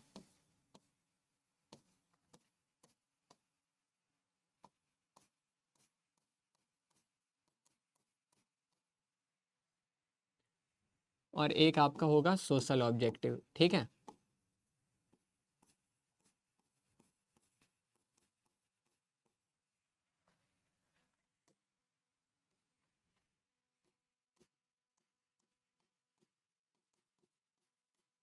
ये उद्देश्य है, जैसे कि यहाँ पे आपको लिख के दिया है संगठन के उद्देश्य, ठीक है ना। क्या लिख के दिया है? संगठन के उद्देश्य। मैं लिख ही देता हूँ यहाँ पर हिंदी में भी, संगठन, अरे यार, संगठन के उद्देश्य, डन। संगठन के क्या लिखा है? उद्देश्य, ठीक है। 3 प्रकार के जो है इसके उद्देश्य है, यानी कि एक संगठन का अपना उद्देश्य होगा जिसको संगठनात्मक उद्देश्य बोला जाएगा, ठीक है। ये संगठनात्मक उद्देश्य हो गया, ये व्यक्तिगत उद्देश्य हो गया, और ये सामाजिक उद्देश्य हो गया, समझे? ये सामाजिक उद्देश्य हो गया, समझे? ठीक है, चलो इसको हम लोग क्या बोलेंगे? संगठन उद्देश्य। अरे समझ जाना, ठीक है, अभी लिखूंगा उतना टाइम जाएगा। तो ये 3 उद्देश्य होता है। अच्छा तुम सोचो, संगठनात्मक उद्देश्य में क्या आता है सर? संगठनात्मक उद्देश्य में होता है ना, तुम एक बार सोचो, तुमने नई कंपनी चालू की, ठीक, तुमने नई कंपनी चालू की है, तुम पहले ही दिन से प्रॉफिट कमाने का सोचोगे क्या? पहले दिन से नहीं। सर अगर कोई समझदार व्यक्ति होगा ना, तो वो पहले चाहेगा कि एटलीस्ट मेरा बिजनेस टिके, मैंने बिजनेस जो चालू किया है ये मेरा बिजनेस कुछ टाइम तक चले, यानी कि सरवाइव करे। इतना ज़्यादा कंपटीशन है मार्केट में, तो इस कंपटीशन में मेरा बिजनेस कम से कम टिक तो जाए, है ना, कम से कम टिक जाए। तो सबसे पहला उद्देश्य यहाँ पर जो होता है ना बिजनेस का, जीवित रहना, समझे, यानी कि सर्वाइवल। ठीक, अब जब तुम्हारी बिजनेस टिक जाएगी, 2-3 साल टिक गई, अब वो टिक कैसे मानेंगे कि मेरी बिजनेस टिकी है? तो सर जितना पैसा, यानी कि जितनी पूंजी हमने लगाई है, जितना खर्चा हमने बिजनेस को स्टार्ट करने में लगाया है, कम से कम पहले उतना कमा ले, यानी कि अपने कॉस्ट को, अपने लागत को, ठीक है, अपने कॉस्ट को कवर कर रहे हैं। जो हम लोगों ने लागत लगाया है ना, उसको हम लोग कवर अप कर ले, तो मानेंगे कि हम लोग का बिजनेस टिका है। मतलब हमारे बिजनेस को चालू करने में 1 लाख लगा है, तो हर बार कम से कम 1 लाख, 3 साल तक हम लोग कम से कम 1-1 लाख तो कमाए, उससे ज्यादा नहीं, कम से कम 1-1 लाख कमाएंगे तो मानेंगे कि हम लोग मार्केट में टिके हुए हैं। ठीक है, उससे कम तो भाई दिक्कत वाली बात है हमारे लिए। तो मतलब जितना कॉस्ट हमने लगाया, अपने कॉस्ट को कवर अप करना, उसको बोलते हैं सर्वाइवल। जब आप अपने कॉस्ट को कवर अप कर रहे हो, इट मीन्स आप बिजनेस में सर्वाइव कर रहे हो, आप बिजनेस एनवायरनमेंट में जहाँ पे आप बिजनेस कर रहे हो वहाँ पे आप टिके हुए हो। ठीक है, अब जब आप टिक चुके हो मार्केट में, अब आपको 4-5 लोग अच्छे से जानने लगे हैं, तो आप प्रॉफिट का सोचोगे कि अब हो गया, सर्वाइव कर लिए, ठीक है, अब हमारे पास पैसा है कि अब हम लोग थोड़ा सा प्राइस बढ़ा के बेचे, प्रॉफिट कमाए। ठीक है, तो प्रत्येक बिजनेस का संगठन के हिसाब से पहला उद्देश्य होता है कि जीवित रहना, दूसरा लाभ कमाना, यानी कि प्रॉफिट। अब सोचो आपने बहुत सारा पैसा कमा लिया, इतना सारा पैसा कमा लिया, इतना सारा, एकदम इतना सारा, ठीक है, आपने बहुत पैसा कमाया है, लेकिन आप उस पैसा का इस्तेमाल नहीं कर पा रहे हो। कैसे? किरण मैं तो हूं ना, ये करके नहीं, ठीक है, मतलब आप उस पैसा का इस्तेमाल कैसे नहीं कर पा रहे हो? आपने बहुत सारा पैसा कमाया, लेकिन आप उस पैसा का फायदा नहीं उठा पा रहे हो। कैसे? तो आप और प्रोडक्ट नहीं बनाते हो, आप ज़्यादा बेचने का ट्राई नहीं करते हो, आप नए नए ब्रांचेस नहीं, अभी आप देखोगे तो मोंजिनीस के ब्रांचेस यानी कि शाखा हर जगह मिलेंगी। क्यों? तुम सोचो, अगर तुम्हारा ब्रांच, ठीक है, तुम्हारे कंपनी का ब्रांच एक शहर में 5 जगह पर होता है, तो जो तुम एक जगह से कमाओगे, अब तुम 5 जगह से मान लो कि तुमने नया खोला था, तो पहला ब्रांच जो है ना इस डिस्ट्रिक्ट में था, अब दूसरा ब्रांच यहाँ पे है, तीसरा ब्रांच यहाँ पर है। ठीक है, यानी कि जब आपने स्टार्ट बिजनेस किया था, मान के चलो 2021 में, ठीक है, तो 2020 में, मात्र 21 में आप यहीं से कमा रहे थे, आपने 2022 में ये नया ब्रांच खोला, तो अब आप 2022 में यहाँ यानी कि इन दोनों से कमा रहे हो। अब आपने 2023 में ये नया ब्रांच खोला, तो अब आप इन तीनों से कमाओगे। तो सोचो आप इन तीनों से कमाओगे, है ना, यानी कि तो फायदा है ना। तो ब्रांच खोलने से तो फायदा आप ही का है, लेकिन ब्रांच कैसे खुलेगा? जब हमारे पास बहुत सारा पैसा होगा तब तो हम लोग नया नया ब्रांच खोल पाएंगे। हाँ, तो इसीलिए तो एक बिजनेस का 3 उद्देश्य होता है। क्या क्या होता है? ऑर्गेनाइजेशनल ऑब्जेक्टिव क्या होता है? तो एक ऑर्गेनाइजेशन चाहता है सबसे पहले तो यही चाहता है कि हम जीवित रह लें। ठीक है, सर्वाइवल, प्रॉफिट और ग्रोथ। क्या चाहता है बाबू? सर्वाइवल, प्रॉफिट और ग्रोथ। ठीक है, क्या चाहता है?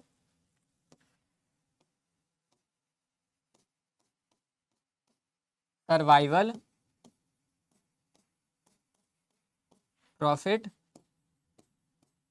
ग्रोथ, यानी कि एक संगठनिक उद्देश्य क्या होता है? जीवित रहना,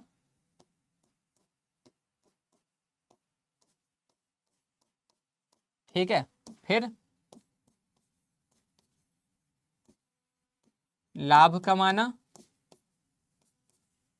फिर ग्रोथ मतलब विस्तार करना। ठीक है, कि अपने बिजनेस को बढ़ा रहे हैं, अपने बिजनेस को एक्सपैंड कर रहे हैं। ठीक है ना, तो एक बिजनेस का जो है ऑर्गेनाइजेशनल ऑब्जेक्टिव ये 3 होता है, समझ गए? देखो अब आपको यही लिखा मिलेगा, अब आप यहाँ पे पढ़ोगे आपको लिखा मिलेगा, देखो लिखा है ऑर्गेनाइजेशनल ऑब्जेक्टिव, यानी कि जनरल इंटरेस्ट ऑफ ऑर्गेनाइजेशन, जो कंपनी करना चाहती है। संगठनात्मक उद्देश्य, संगठन का सामान्य हित, जो कंपनी का गोल है उसको अचीव करना, जो कि क्या है? ठीक है, यहाँ पर इसको काट दो, ये यहाँ पर ये रहने दो, ठीक है ना, ये 3 है। सामान्य हित कंपनी का जो है ये है, सामान्य हित जो है ना कंपनी का ये है। ठीक,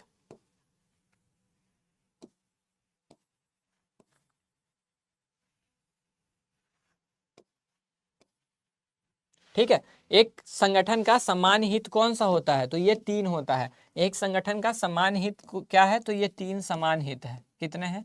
3 है ये समान हित। ठीक है, सबसे पहला सर्वाइवल, तो ये कैसे? Should generate enough revenues to cover cost, यानी कि उत्तरजीविता, जीवित रहना, लागत को कवर करने के लिए पर्याप्त राजस्व, यानी कि कम से कम उतना कमाएंगे जितना हमने खर्चा किया है। ठीक है, profit, should earn reasonable profit so that they can provide fair return to share holder, उचित लाभ अर्जित करना चाहिए ताकि वे शेयर धारकों को उचित रिटर्न। अब कंपनी में कुछ लोग पैसा लगाते हैं तो उनको पैसा, अब तुम जिससे पैसे लिए हो उनको पैसे तो लौटाने पड़ेंगे ना, बैंक से लोन लिया, बैंक को तो लोन देना पड़ेगा, तो लोन का तुम इंटरेस्ट पेमेंट करना होगा, क्योंकि लोन सिर्फ लोन थोड़ी जाता है, लोन के साथ में इंटरेस्ट देना होता है। तो उनको तुम लोन को इंटरेस्ट कैसे पेमेंट करोगे जब तक प्रॉफिट नहीं कमाओगे? तो उसके लिए आपको प्रॉफिट कमाना जरूरी हो जाएगा, समझे? उसके लिए क्या हो जाएगा बाबू, उसके लिए आपको प्रॉफिट कमाना क्या हो जाता है, जरूरी हो जाता है, समझ गए ना? यानी कि आपको प्रॉफिट कमाना इसलिए भी जरूरी है कि आप अपने शेयर होल्डर्स को, अपने सभी लोगों को, देनदार लेनदारों को सही पैसा दे पाओ, ठीक है? और ग्रोथ, अब देखो ग्रोथ बाय कस्टमरी प्रैक्टिसेस। अब ग्रोथ कैसे होगा? तो आप अगर ज़्यादा प्रोडक्ट बेचोगे, नई नई शाखा यानी कि ब्रांचेस खोलोगे, तो इसको हम लोग ग्रोथ में गिनती कर देते हैं, ठीक है ना? यानी कि जिसको विकास विस्तार भी बोलते हैं, ठीक? चलो, अब सर सामाजिक उद्देश्य आता है। सामाजिक उद्देश्य आता है, सामाजिक उद्देश्य का मतलब नाम से ही पता लगता है कि ये समाज के लिए होता है, ठीक है ना? ये किसके लिए होता है सर? ये समाज के लिए, ये संगठन का अपने लिए होता है, ये जो होता है समाज के लिए होता है, और ये एम्प्लॉय के लिए होता है, ठीक है? ये जो है संगठन का अपने लिए होता है, ये चीज ध्यान रखना, ये एम्प्लॉयज के लिए होता है, यानी कि कर्मचारी के लिए होता है, ठीक है?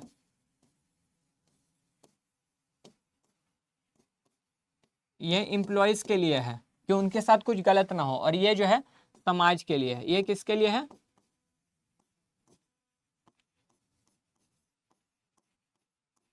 समाज के लिए है, ठीक है ना? ये चीजें आपको क्या करनी है, ध्यान में रखनी है। डन? तो ये संगठन का अपने लिए होता है, यहाँ लिख ही देता हूं, ये संगठन के लिए है, ठीक है?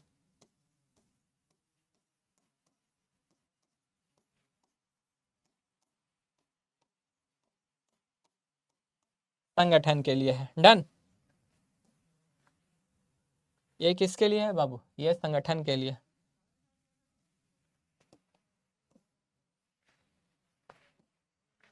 ठीक है ना? ये संगठन का खुद के लिए उद्देश्य है, जो संगठन जिससे अपना भला करना चाहती है, इससे एम्प्लॉयज का, इससे समाज का, ठीक है? तो देखो अब यहाँ पर आपको क्या बोल रहा है, यहाँ पे वो सारा काम, यहाँ पे वो सारा काम आपको करना है जिससे समाज का भला हो, यहाँ पे वो सारा काम आपको करना है जिससे आपके एम्प्लॉयज का भला हो, यानी कि आपको दुआ दे, है ना? गाली नहीं दे, दुआ दे। तो देखो अब समाज का भला कैसे हो सकता है सर? समाज का भला तभी होगा जब हम लोग समाज को भला कैसे कर सकते हो सर? समाज का भला कैसे करेंगे? अच्छा क्वालिटी का प्रोडक्ट बेचेंगे, है ना? एक्सपायरी प्रोडक्ट नहीं बेचेंगे, ज़्यादा प्रदूषण नहीं करेंगे, अच्छा खासा कमा रहे हैं तो स्कूल, हॉस्पिटल्स, ये सारी चीज़ें खुलवाएंगे, ठीक है? उनको हम लोग रोजगार प्रदान करेंगे, यानी कि एम्प्लॉयमेंट। समाज का भला कैसे होगा? समाज का भला का मतलब ये थोड़ी है कि समाज को बैठ के खाना खिला रहे, नहीं। समाज का भला का मतलब है ऐसा काम करो जिससे समाज को फायदा हो। अब अगर तुम एनवायरनमेंट में पोल्यूशन कम करोगे, मतलब प्रदूषण कम करोगे, तो स्वस्थ हवा तो अच्छे श्वास, यानी कि सांस बढ़िया लेंगे, है ना? तो जिंदा रहने के ज्यादा चांसेस भैया, नहीं तो टपक पड़ेंगे कभी भी, ठीक है?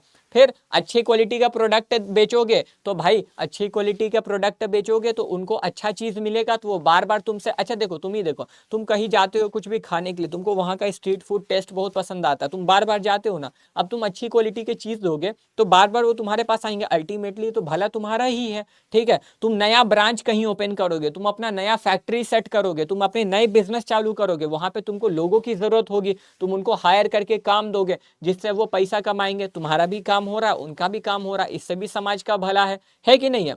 है ना? फिर सर अच्छा खासा कमा रहे, थोड़ा सा और समाज सेवा, स्कूल में फ्री चेकअप करवा दिया, स्कूल खुलवा दिया जहाँ पे बहुत कम फीस में कुछ लोग पढ़ सकेंगे, तो ये सब समाज के भलाई के लिए है, ठीक है ना? तो वही सारी चीजें यहाँ पे लिख के रखी है, समझ गए ना? वही सारी चीजें यहाँ पे लिख रखी हैं। देखो, using friendly method of production, यानी कि उत्पादन के अनुकूल पद्धति का उपयोग करने जिससे ज्यादा प्रदूषण ना हो, ठीक? Improvement of community by providing basic community such as schools, hospital, school, अस्पताल आदि जैसे बुनियादी समुदायों को प्रदान करके समुदाय में सुधार करना। Supply of right quality product, यानी कि अच्छा क्वालिटी का प्रोडक्ट बेचेंगे उचित कीमतों पर, सही गुणवत्ता वाले उत्पाद की आपूर्ति। फाइनेंशियल सपोर्ट, अब कुछ लोगों को हम लोग वित्तीय सहायता कर देंगे जो पढ़ नहीं सकते। हम देखते हो सलमान खान हो गया, है ना, टाटा ग्रुप हो गई, बहुत लोगों को स्कॉलरशिप देती है, तो समाज का भला ही हो रहा ना। अब देखो इससे क्या होता है ना, इससे क्या होता है, ये करने से ना समाज के, यानी कि कंपनी का गुडविल, तुम्हारा ही फायदा है भाई, उनका भी फायदा नहीं है। ये करने से कंपनी की गुडविल, गुडविल जानते हो ना, गुडविल बनती है, समझ रहे हो? इससे कंपनी की गुडविल बनती है, मतलब अच्छा। अब तुम ही सोचो, देखो सलमान खान इतना ज्यादा, मतलब अब वो उसने क्या किया वो बात अलग है, ठीक है? लेकिन वो इतना ज़्यादा दान पुण्य करता है, टाटा ग्रुप इतना ज़्यादा दान वान देती है, तो देखो उनका समाज में कितना बढ़िया इमेज है ना। तो इससे फायदा कंपनी को ही अल्टीमेटली होता है कि उनका गुडविल बनता है, ठीक है। अब एक आएगा आपका पर्सनल ऑब्जेक्टिव। पर्सनल ऑब्जेक्टिव मतलब ये इंप्लॉयज़ के लिए है। तो अब देखो आपकी कंपनी में इंप्लॉयज़ क्यों आए? सर पैसा कमाने आए हैं, तो उनको हम लोग अच्छा सैलरी देंगे, उनके साथ कुछ गलत नहीं करेंगे, है ना। तो उनकी जो भी इच्छाएं हैं उसकी पूर्ति करना वो हो जाता है एम्प्लॉयज के लिए, ठीक है। तो देखो ये क्या है, फाइनेंशियल इंसेंटिव, सोशल नीड्स और हायर लेवल नीड्स, ठीक है। यानी कि वित्त आवश्यकता, वित्त आवश्यकता मतलब वेतन के बारे में कि उनको जो सैलरी चाहिए उनके हिसाब से, उनके क्वालिफिकेशन, उनके योग्यता के अनुसार उनको पैसा देंगे। उनको मान के चलो कि मेरा कोई इम्प्लॉय है, ठीक है, मान के चलो मेरी कंपनी का कोई इम्प्लॉय है, अब उसको आने जाने में ही 4 घंटा लग रहा है, उसको 8 घंटा मेरे पास काम करना, 12 घंटा तो उसका मेरे पास ही जा रहा है ना। तो उसको क्या करेंगे, उसको ना ऑफिस के बगल में कहीं घर दिला देंगे और बोलेंगे भाई तुम यहीं रहो, तुम्हारा रेंट हम लोग अपने तुम्हारे सैलरी में ऐड करके देंगे। तो इससे उसको भी अच्छा लगेगा ना, इम्प्लॉयज के लिए किया गया, उसको भी यार कंपनी मेरे लिए इतना सोचती है, कितनी अच्छी बात है, सोचेगा ना। तो वही बोला है, वित्तीय आवश्यकताएं पूरा करना मतलब उसको वहां दिला दो, सैलरी अच्छी दो, उसको ऊपर से सैलरी के ऊपर कुछ भत्ता यानी कि क्या अलाउंस प्रोवाइड करो, ठीक है। सामाजिक आवश्यकताएं आपने पढ़ लिया, ठीक है, कि दोस्ती वोस्ती, हायर लेवल नीड यानी कि उच्च स्तर की जरूरत। तो अब वो चाहता है, अब प्रत्येक इंप्लॉय कंपनी में काम करता है तो चाहता है मेरा प्रमोशन हो, प्रमोशन पद में बढ़े, सैलरी बढ़े, है ना। तो सब ये चाहता है। तो अगर कोई अच्छा काम कर रहा है तो उसका प्रमोशन करो। अय्यर भाई का एक बार प्रमोशन हुआ था, चिल्लाया था पूरा गोकुल धाम है मेरा प्रमोशन हो गया है, चिल्लाया था ना, याद है ना। तो हर अभी देखो अभी फिर क्या है, जेठालाल के दुकान में बाघा और एक और नट्टू काका को कितनी जरूरत होती थी कि मैं सेठ जी मेरी पगार नहीं बढ़ाते, तो ये चीज करो ना भाई, उससे उनको अच्छा लगेगा, ठीक है। तो ये चीज होता है, समझ गए ये सारी बातें आप, आपको यहाँ तक पूरी चीजें क्लियर है, ठीक है। अब देखो अब आता है इंपॉर्टेंस की, इसकी जरूरत क्या है, ठीक है ना, इसकी जरूरत क्या है, इसकी जरूरत क्या है, मैनेजमेंट क्यों जरूरी है। अब आपको सारी चीजें समझ में आ चुकी हैं, ठीक। मैनेजमेंट जरूरी क्यों है? सर मैनेजमेंट जरूरी है ना क्योंकि सही समय पर सही काम को करने के लिए, सही लागत में सही काम को करके देने के लिए, इसलिए जरूरी है, ठीक है। फिर सर संगठन का जो उद्देश्य होता है उसकी पूर्ति के लिए मैनेजमेंट, क्योंकि अगर मैनेजमेंट में क्या होता था, अलग अलग कार्य को सही तरीके से किया जाता है ना, प्रोसेस की प्लानिंग करते हैं, ऑर्गेनाइजिंग, स्टाफिंग, डायरेक्टिंग, कंट्रोलिंग। तो एक प्रक्रिया से हम लोग अपने उद्देश्य की प्राप्ति करते हैं, अगर हम लोग वो प्रक्रिया नहीं करेंगे तो हमारी उद्देश्य की प्राप्ति नहीं हो पाएगी। तो मैनेजमेंट यानी कि प्रबंध से हमारे उद्देश्यों की प्राप्ति होती है, ठीक है। हम लोग समूह को मैनेज कर पाते हैं, सही लागत में काम को करके देते हैं, सही समय पर काम को करके देते हैं, ये सारी चीजें हैं, ठीक है। तो देखो मैनेजमेंट क्या करता है, helps in achieving group goals, ठीक है। यानी कि जो गोल है, जो ग्रुप, अब सामूहिक गोल क्यों है, क्योंकि एक इंसान तो गोल के लिए नहीं काम कर रहा, पूरी समूह मिलकर काम करते हैं, इसलिए ग्रुप गोल बोला है। तो समूह के लक्ष्य को प्राप्त करने में मदद करता है, ठीक है। इंक्रीज एफिशिएंसी यानी कि वही दक्षता को बढ़ाता है कि सही कॉस्ट पे सही लागत में काम को करके देना, ठीक है। अब डायनेमिक ऑर्गेनाइजेशन मतलब ये डायनेमिक वही चीज है कि मैनेजमेंट के वजह से ही, अब देखो जिसका मैनेजमेंट अच्छा था, ठीक है, कोविड के पहले जिसका मैनेजमेंट अच्छा था, तो कोविड के पहले जिसका अच्छा था तब तक चल रहा था। कोविड में क्या डिमांड हुआ, कोविड में हुआ यही ना, क्वारंटाइन लग गया था, लॉकडाउन हो गया था, सब लोग घर पे थे। तो जिन्होंने ये चीज समझा कि नहीं भाई मुझे जो है अब बदलना पड़ेगा, मतलब मुझे जो है ना चीज़ों को बदलना पड़ेगा, अब मुझे ऑनलाइन पढ़ाना होगा, तो जो लोग ऑनलाइन पढ़ाने के लिए रेडी हो गए कि चलो हम समय के साथ और स्थिति के अनुसार बदलना चाहते हैं, बदल जाएंगे, तो कोई दिक्कत नहीं है, तो उनका देखो बिजनेस चल गया, है ना।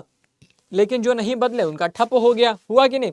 अच्छा तुमको नोकिया की कहानी याद होगी, पता है नोकिया एक टाइम पे नोकिया 1100 कुछ आता था, छोटा सा बटन वाला, तुम सब जानते हो उसके बारे में, एक बार गूगल भी करना, ठीक है। नोकिया के साथ क्या हुआ था ना कि नोकिया एक टाइम पे किंग था, मार्केट का राजा था, हर किसी के हाथ में वो फोन दिखता था, समझ रहे हो, वो हर किसी के हाथ में, मेरे घर में भी वन था, ठीक है। उस पर ट्रक भी चढ़ा दो तो सच में कुछ नहीं होता, ऐसा सीन था उसका। एक बार पता है मैंने छत से, बताता हूँ, एक बार छत से उसको नीचे, भाई कुछ नहीं हुआ था, छत से गिरा दिया था मैंने फोन को, कुछ नहीं हुआ था, सोचो इतना मजबूत फोन था कि नहीं। तो जब एंड्रॉयड आया ना, तो एंड्रॉयड ने नोकिया को ऑफर किया कि बेटा देखो हम लोग आ रहे हैं, ठीक है, हम लोग आ रहे हैं, तुम हमारे एंड्रॉयड को एक्सेप्ट कर लो, क्योंकि तुम्हारा मार्केट में बढ़िया, हम दोनों मिल के काम करते हैं, तुम सब जगह सबके हाथ में तुम ही हो, ठीक है। नोकिया बोलती है चल चल निकल, मैं यहाँ का गुंडा है, मैं यहाँ का गुंडा, निकल। कौन होता है, नोकिया ने भगा दिया एंड्रॉयड हो। अब आप देखो आपके हाथ में क्या है, फ़ोन देखो पलट के, एंड्रॉइड है सर। नोकिया है, नहीं है, नोकिया गई। तो नोकिया समय के साथ बदलना नहीं चाह रही थी तो उनको जाना पड़ गया, मतलब खत्म हो गई नोकिया। अब चाह के भी कम बैक नहीं हो रहा उसका, है ना। अब नोकिया हमेशा वही बोलती है अब कम बैक होगा, लेकिन वही अभी हनी सिंह वाला हाल हो गया, कम बैक नहीं हो पा रहा भाई का, है ना। तो ये चीज़ है। तो मैनेजमेंट क्रिएट्स डायनेमिक ऑर्गेनाइजेशन, समझ गया। तो ये गतिशील यानी कि समय अनुसार, परिस्थिति अनुसार अपने आप को बदलने में आपको सहायता करता है। तो जिसका मैनेजमेंट बढ़िया होता है वो समय अनुसार बदल जाता है, जिनका नहीं होता वो नहीं बदल पाते हैं, ठीक है। Helps in achieving personal objective. अब देखो संगठन उद्देश्य की प्राप्ति होगी तो अब मैंने अभी थोड़ी देर पहले बताया था ना, हर एक इंसान कंपनी को ज्वाइन करता है अच्छी सैलरी के लिए। अगर कंपनी समय के साथ बढ़े जा रही है, कंपनी अच्छा कमा रही है, तो कंपनी आपको भी अच्छा पेमेंट देगी, तो जिससे आपका भी जो है व्यक्तिगत उद्देश्य प्राप्त हो जाएगा, ठीक है। तो ये आपको मैनेजमेंट, एक अच्छा मैनेजमेंट आपको आपके पर्सनल ऑब्जेक्टिव को फुलफिल करने में मदद करता है, समझ गया। यानी कि व्यक्तिगत उद्देश्य को प्राप्त करने में मदद करता है। डन। तो देख लो, क्रिएट्स डायनामिक ऑर्गेनाइजेशन यानी कि helps in adaptation of changes and maintaining competitive as, यानी कि परिवर्तनों को अपनाने और प्रतिस्पर्धात्मक बनाए रखने में मदद करता है, ठीक है। ये क्या करता है, आइडेंटिफाई करता है कि एक व्यक्ति को क्या चाहिए और उस हिसाब से उसको जो है उसके ज़रूरतों को पूरा करके देता है। अब मैंने देखा कि किसी को ज़्यादा सैलरी चाहिए, ठीक है, तो मैं उसको उसी हिसाब से मोटिवेट करूँगा। मान के चलो मैं मैनेजर हूँ किसी कंपनी में, ठीक, मैं किसी कंपनी में मैनेजर हूँ और मुझे ऐसा फील हो गया कि मेरे एम्प्लॉयज़ को जो है ना सैलरी ज़्यादा चाहिए, तो मैं जब भी उनको काम दूंगा ना, मैं उनको बोलूँगा कि भाई ये काम करोगे तुम्हारा प्रमोशन होगा, क्योंकि प्रमोशन होने पे सैलरी भी बढ़ जाता है। उसके दिमाग में आएगा हाँ ये तो सही चीज़ है यार, सैलरी बढ़ेगा, ठीक है, ज़्यादा काम करेंगे। बस देखो, तो ऐसे क्या होता है कि आपको पर्सनल ऑब्जेक्टिव फुलफिल करने के लिए किसी एक इंसान की ज़रूरत को पहचानना होगा, ठीक है। अभी देखो, मान के चलो, ठीक है, मान के चलो तुम्हारे पापा तुमसे चाहते हैं कि तुम अच्छा नंबर बोर्ड्स में लाओ। देखो वो तुम्हारी पहले ज़रूरत जानेंगे, वो देखेंगे तुमको चाहिए क्या, तुमसे पूछेंगे। तुम बोलोगे ना पापा मेरे को बाइक चाहिए, पापा बोलेंगे ठीक है 12th में इतना नंबर लेकर आओ, बाइक मिल जाएगा। देखे, इस तरीके से काम होता है। यानी कि पहले एक व्यक्ति के ज़रूरत को पहचानना होता है, ठीक है, और उस हिसाब से उससे काम निकलवाना होता है। फिर जैसे ही उसने काम को पूरा सही तरीके से किया, मतलब उसने अगर लक्ष्य की प्राप्ति की है तो उसको वो चीज़ दे दो जो उसको चाहिए था, बात खत्म। अब देखो, आपका नंबर अच्छा आएगा तो पापा आपको दिला देंगे बाइक, है ना। तो विभिन्न व्यक्तियों की आवश्यकताओं की पहचान करना, ठीक है, और संगठनात्मक लक्ष्यों के लिए काम करते हैं, क्या संगठनात्मक उद्देश्यों के लिए, लक्ष्यों के लिए काम करते समय व्यक्ति किस प्रकार की आवश्यकताओं को प्राप्त कर सकते हैं, ठीक। डन। और क्या आता है, helps in development of society. मतलब सोचो कि अगर तुम्हारा मैनेजमेंट बढ़िया होगा, एक कंपनी जो है मैनेजमेंट पे चलती है, अगर तुम्हारा मैनेजमेंट बढ़िया होगा, अगर तुम्हारा मैनेजमेंट अच्छा होगा ना, तो कंपनी बढ़ते जाएगी, ठीक है। अच्छा, टाटा ग्रुप क्यों चलती है, टाटा ग्रुप इतना क्यों चल रही है, टाटा ग्रुप इतना क्यों सेल कर पाती है, इतने लंबे समय से बिजनेस में क्यों है, क्योंकि उनका मैनेजमेंट बढ़िया है, वो हर बार अच्छा प्लान बनाती है, हर बार वो अपने टारगेट्स को अचीव करती है, तभी चल रही है। जियो, उनका भी मैनेजमेंट बढ़िया है, हर बार अपने प्लान, अपने गोल्स को अचीव करती है, तभी चल रही है ना। यानी कि वो अपने उद्देश्यों की प्राप्ति कर पाते हैं, तब मार्केट में टिके हुए हैं ना। तो क्यों, क्योंकि उनका मैनेजमेंट बढ़िया है। अब सोचो, वो हर बार मैनेजमेंट, अभी इतना सारा उनका बिजनेस है, अब उनके यहाँ कितने लोग काम करते हैं, बहुत सारे लोग, है ना, बहुत सारे लोग काम करते हैं। तो इतने सारे लोगों को उन्होंने रोजगार प्रदान किया है, मतलब जितने लोग टाटा में, जोमेटो में, स्विगी में, अमेजोन में, फ्लिपकार्ट में, विंडोज में काम कर रहे हैं, माइक्रोसॉफ्ट में, गूगल में काम करते हैं, है ना, तो वो सैलरी कमा रहे हैं। मतलब जितने बेरोजगार लोग थे, नई नई कंपनी खुलने पे वो रोजगार हो गए, और जब वो कमाएंगे, जब लोग कमाएंगे तो अपने बच्चों को पढ़ाएंगे, अपने खुद भी अच्छे कपड़े पहनेंगे, उनको भी अच्छा कपड़ा पहनाएंगे, 3 टाइम का खाना देंगे, तो इससे सोसाइटी बढ़िया, यानी कि समाज बढ़िया बनता है, समझ गए। तो एक अच्छा मैनेजमेंट जो है समाज को भी सुधारने में मदद करता है, समझ गए ना। तो वही बोल रहा है, fulfilment of all legal provisions related to organizational product consumers and other stakeholders ensure better inputs the development of society। मतलब कि ये संगठनात्मक उत्पाद, यानी कि ये भी श्योरिटी देता है कि भाई हम अच्छे से जो है जितना कानून का आदेश है सबका पालन करेंगे, ज़्यादा प्रदूषण नहीं करेंगे, अच्छा प्रोडक्ट बेचेंगे, ठीक है, रोजगार प्रदान करेंगे, तो ये सोसाइटी को भी अच्छे से डेवलप करता है। मैं उम्मीद करता हूँ कि आपको सारी बातें यहाँ तक बहुत अच्छे तरीके से समझ में आई होंगी, समझे। मैं उम्मीद करता हूँ। अभी और आगे बढ़ते हैं। अब आता है importance of management in 21st century. देखो इम्पोर्टेंस अब क्यों ज़रूरी है, ठीक है ना, ये बड़ा इंपॉर्टेंट है, इम्पोर्टेंस बड़ा इंपॉर्टेंट है, ठीक है। ये अब क्यों 21st सेंचुरी में ज़रूरी क्यों है, देखो मेरी बात समझो। आपको पता होगा तो मैं आपको ना एक बताता हूँ कि पहले जो है ना, कुछ आपको पता है इंडिया तो, भारत तो गुलाम था, है ना। हाँ सर, भारत जो है गुलाम था। तो भारत जब गुलाम था ना, उसके बाद आपको ही मालूम है कि इतना ऑनलाइन नहीं चलता था, इंडिया को बिजनेस करने नहीं आता था। आप इकोनॉमिक्स में पढ़ोगे ये चीज़, ठीक है, कि 1991 के टाइम पे ना, जब इंडिया के पास, इंडिया मतलब ऑलमोस्ट जो है इंडिया के पास सारा पैसा खत्म होने पे था, इंडिया का दिवालिया निकलने वाला था, मतलब भारत का जो है पैसा खत्म होने वाला था। तो हमारे जो उस टाइम पे फाइनेंस मिनिस्टर जी ने 1991 में एक इकोनॉमिक, आर्थिक, है ना, यानी कि इकोनॉमिक रिफॉर्म लाया था, जिसको एलपीजी पॉलिसी, इसी में चैप्टर 3 में हम लोग पढ़ेंगे, ठीक है। तो एलपीजी पॉलिसी लेकर आए थे। तो क्या हुआ था कि जितने सारे लॉस वाले बिजनेस थे उनको प्राइवेट कर दिया, ठीक है। जितने लॉस बना रहे थे ना बिजनेस, जो जो लॉस वाले थे, सबको प्राइवेट के हाथों में दे दिया, ठीक है। बहुत सारे बिजनेस पे लाइसेंस लगता था कि ये चीज करने के लिए आपको लाइसेंस की आवश्यकता है, ये बिजनेस को चलाने के लिए आपको लाइसेंस चाहिए होगा सरकार से, उसको हटा दिया, ठीक है।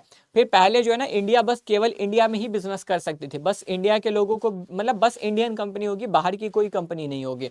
फिर उन्होंने वैश्वीकरण यानी कि ग्लोबलाइजेशन, तो अब इंडिया ने दरवाजा खोल दिया कि अब केवल बिजनेस हम लोग नहीं करेंगे, अब बाहर के देश भी आएंगे और उनके साथ हम लोग बिजनेस करेंगे, मतलब हम लोग कंपटीशन करेंगे उनसे, समझे। तो इससे क्या हुआ ना कि अब देखो, अब बिजनेस को चलाने के लिए आपको पता है मैनेजमेंट यानी कि उच्च स्तरीय लोगों की बहुत जरूरत है, आवश्यकता है ना।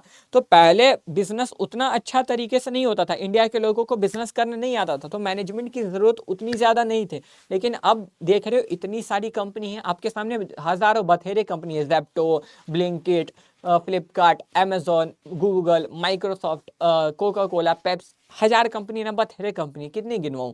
तो इन सब बिजनेस को चलाने के लिए अच्छा मैनेजमेंट चाहिए, तो इसलिए 21वीं सदी में मैनेजमेंट जरूरी है, समझ गया। चलो यहाँ तक अब आपको सारी चीजें मेरे हिसाब से क्लियर, डन। सर मैनेजमेंट सुन तो रहे हैं, लेकिन हमें ये बताओ ना कि मैनेजमेंट में क्या होता है। तो तुमको एक बात बताता हूँ, मैनेजमेंट में ना 3 स्तर होते हैं, ठीक है। प्रबंध के जो है होते हैं कुल 3 स्तर होते हैं, डन। प्रबंध के कुल कितने स्तर होते हैं, तो सर प्रबंध के जो है ना कुल 3 स्तर होते हैं, ठीक है। प्रबंध के स्तर 3 होते हैं, प्रबंध के स्तर 3 होते हैं। आपको बुक में ऐसा फिगर दिखेगा, ठीक है, किताब में आपको ऐसा फिगर दिखेगा। प्रबंध के 3 स्तर होते हैं, 1 2, ठीक है ना। देखो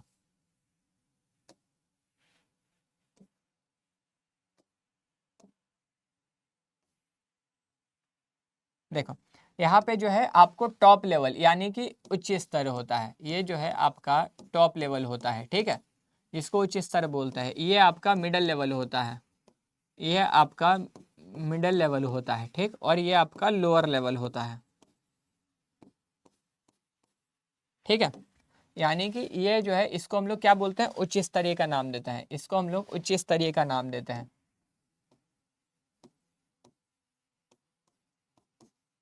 उच्च स्तर, ठीक है। इसको हम लोग मध्यम स्तर या मध्य स्तर बोलते हैं, क्या बोलते हैं, मध्य स्तर, ठीक है। और इसको हम लोग क्या बोलते हैं, निम्न स्तर, क्योंकि सबसे निचला है, ठीक है। इसको हम लोग क्या बोलते हैं सर, इसको हम लोग निम्न स्तर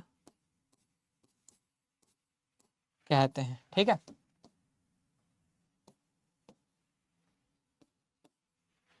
ठीक है, हिंदी में सभी का नाम। सर ये लेवल्स ऑफ मैनेजमेंट क्या होता है, ये स्तर क्या है, स्तर को ना हम लोग बाउंड्री बोलते हैं। देखो सबके बीच में मैंने एक लाइन बनाया है ना, तो यहाँ से ये बटे हुए हैं। उच्च स्तर में कौन होते हैं सर, उच्च स्तर में वो अधिकारी यानी कि टॉप, जो कंपनी के मुख्य लोग होते हैं ना, जैसे जितने भी जो है बोर्ड ऑफ डायरेक्टर है कि नहीं, जितने भी बोर्ड ऑफ डायरेक्टर हो गए, ठीक है, बीओडी, फिर आपके सीईओ, फिर आपके सीएफओ, ठीक है, फिर आपके प्रेसिडेंट, ये जितने भी लोग होते हैं ना वो सब उच्च स्तरीय में आते हैं, ठीक है। फिर आपके वीसी यानी कि वाइस प्रेसिडेंट, ठीक है,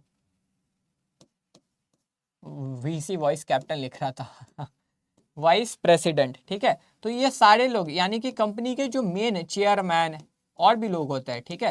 तो ये जितने लोग होते हैं ना वो सब उच्च स्तर में आते हैं, ये सब उच्च स्तरीय में आते हैं, यानी कि टॉप लेवल में आते हैं। सर टॉप लेवल में आते हैं, हाँ, ये सब टॉप लेवल में आते हैं। मतलब कंपनी में जितना भी मेन काम होगा, कंपनी का प्लान बनाना, कंपनी का उद्देश्य का निर्धारण करना, कंपनी अच्छा करेगी तो इनका गला पकड़ा जाएगा, मतलब सॉरी, अच्छा करेगी तो वही इनको मिलेगी, अगर कंपनी खराब करेगी तो इनकी बेइज्जती होगी, समझ गए। तो ये उच्च स्तर के लोग होते हैं, ये मध्य स्तरीय होते हैं। यहाँ पे कौन आते हैं, यहाँ पर डिपार्टमेंटल मैनेजर, है ना, यहाँ पर डिपार्टमेंटल मैनेजर, मतलब जैसे डिपार्टमेंट आपने देखा ना, अलग अलग डिपार्टमेंट होता है, ठीक है, अलग अलग विभाग होता है एक कंपनी में, ठीक, एक कंपनी में अलग अलग विभाग होता है। तो यहाँ पे विभागीय प्रबंधक आते हैं, इनको हम लोग क्या नाम देते हैं, विभाग को। एक विभाग को संभालने वाले जो प्रबंधक होते हैं ना, वो प्रबंधक यहाँ आते हैं, ठीक है। यानी कि आपने जो यहाँ पे इतने सारे डिपार्टमेंट देखे थे, ये सारे जो डिपार्टमेंट के जो मेन मेन मैनेजर होते हैं ना, ये मध्य स्तरीय में आते हैं। ये डिपार्टमेंट के जो मेन मेन मैनेजर हैं, ये सब कहाँ आते हैं बाबू, ये सब आपको मध्य स्तरीय में नजर आएंगे, ठीक है। ये सब आपको कहाँ नजर आएंगे, ये सब आपको यहाँ पर मध्य स्तरीय में जो है नजर आएंगे, ठीक है। इनका काम क्या होता है, तो इनका काम जो है ना, इनका काम होता है कि इन्होंने जो प्लान बनाया है, ठीक है, इन्होंने जो ये प्लान बना के, किसको, ये प्लान बना के इनको बताएंगे कि कंपनी का क्या आगे का फ्यूचर का प्लान है, कंपनी क्या क्या करना चाहती है, ये प्लान बना के मध्य स्तरीय को बताएंगे, ठीक है। इनका काम होता है मध्य स्तरीय उनके प्लान को लोअर लेवल यानी कि निम्न स्तर को समझाना, ठीक है। ये विभाग से जुड़ी सारे काम को कौन देखता है, तो मध्य स्तरीय देखते हैं, ठीक है। विभाग से जुड़ी हुई सारे काम को कौन देखते हैं, तो मध्य स्तरीय देखते हैं। अब आते हैं निम्न स्तरीय, अब आते हैं क्या आते हैं, निम्न स्तरीय, है ना। तो निम्न स्तरीय का काम क्या होता है, निम्न स्तरीय जो है ना, ये प्रतिदिन का काम करते हैं। यहाँ पर कौन आएंगे सर, यहाँ पे आपके आएंगे सुपरवाइजर, ठीक है, यहाँ पे आपके supervisor, foreman, supervisor, foreman, inspector, ठीक है, ये सब लोग होते हैं।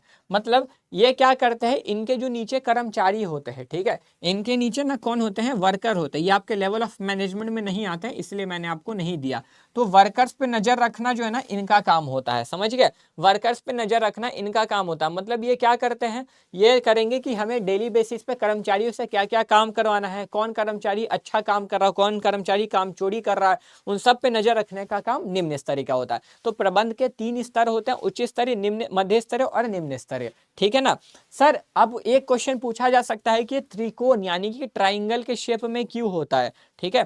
तो ये ट्राइंगल के शेप में इसलिए होता है ना बाबू, कि देखो ये देखो, यहाँ पे देखो तो सबसे कम जगह है ना, आप देखोगे तो इन दोनों के मुकाबले में यहाँ पे सबसे कम जगह है। अरे बहुत जगह है, नहीं जगह है, वही वाला, यहाँ पे कम जगह है क्योंकि यहाँ पे कम लोग होते हैं, यहाँ पे बहुत गिने चुने, यहाँ पे जो होते हैं ना बहुत गिने चुने होते हैं, ठीक है। मध्य स्तरीय में जाके थोड़े से लोग बढ़ते हैं, और यहाँ पे तो फिर नीचे जितने ऑर्गेनाइजेशन में देखते हो बथेरे लोग होते हैं, वो सब निचले स्तर पे होते हैं। इसलिए इसको त्रिकोण बनाया है कि ऊपर में कम लोग, फिर थोड़े से ज्यादा, फिर उससे ज्यादा, और फिर उससे बहुत ज्यादा, ठीक है। तो इसलिए इसको त्रिकोण यानी कि ट्राइंगल पे बोलते हैं, क्लियर। तो ये ट्राइंगल होने का लॉजिक यहाँ पर यही है बस, ठीक है।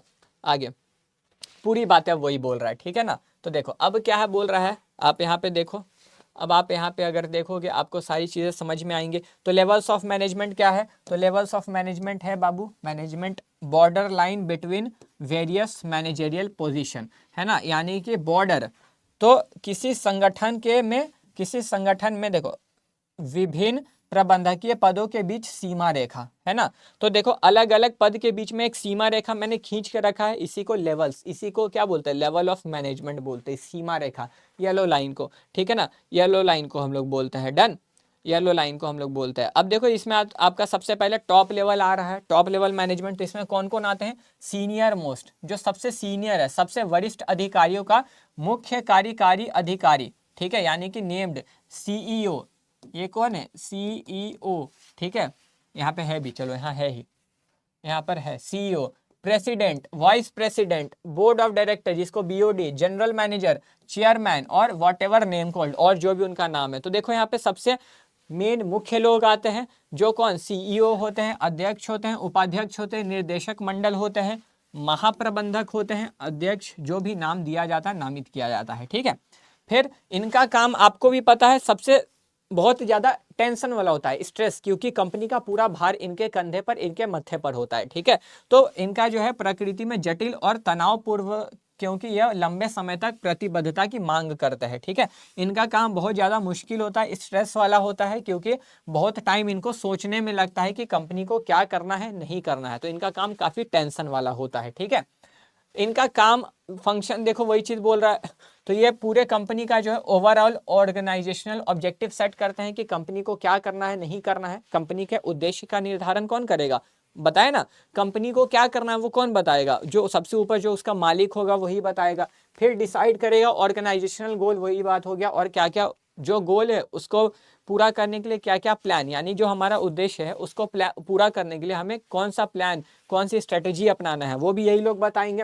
Responsible for welfare and survival, यानी कि कंपनी का अच्छा होगा और कंपनी का बुरा होगा तो उसके लिए जिम्मेदार किसको, मालिक को ही पकड़ते हैं ना, तो वही सारा। ठीक है, अब मिडल लेवल जो यहाँ पर है ना, इनको अपॉइंट, इनको यानी कि इनकी हायरिंग करने की जिम्मेदारी टॉप लेवल की होती है। तो यहाँ पे जिन लोगों को हायर किया जाता है उसको कौन, टॉप लेवल, यानी कि मध्य स्तरीय पे नियुक्तिकरण कौन करते हैं, उच्च स्तरीय करते हैं। ठीक है, जैसे डिपार्टमेंटल मैनेजर को हायर करना। ठीक है, और फिर जो जो प्रॉब्लम, जितने भी समस्याएं यहाँ उत्पन्न होती हैं उसको सॉल्व करना टॉप लेवल का ही काम होता है, समझ गए ये सारी चीज़ें।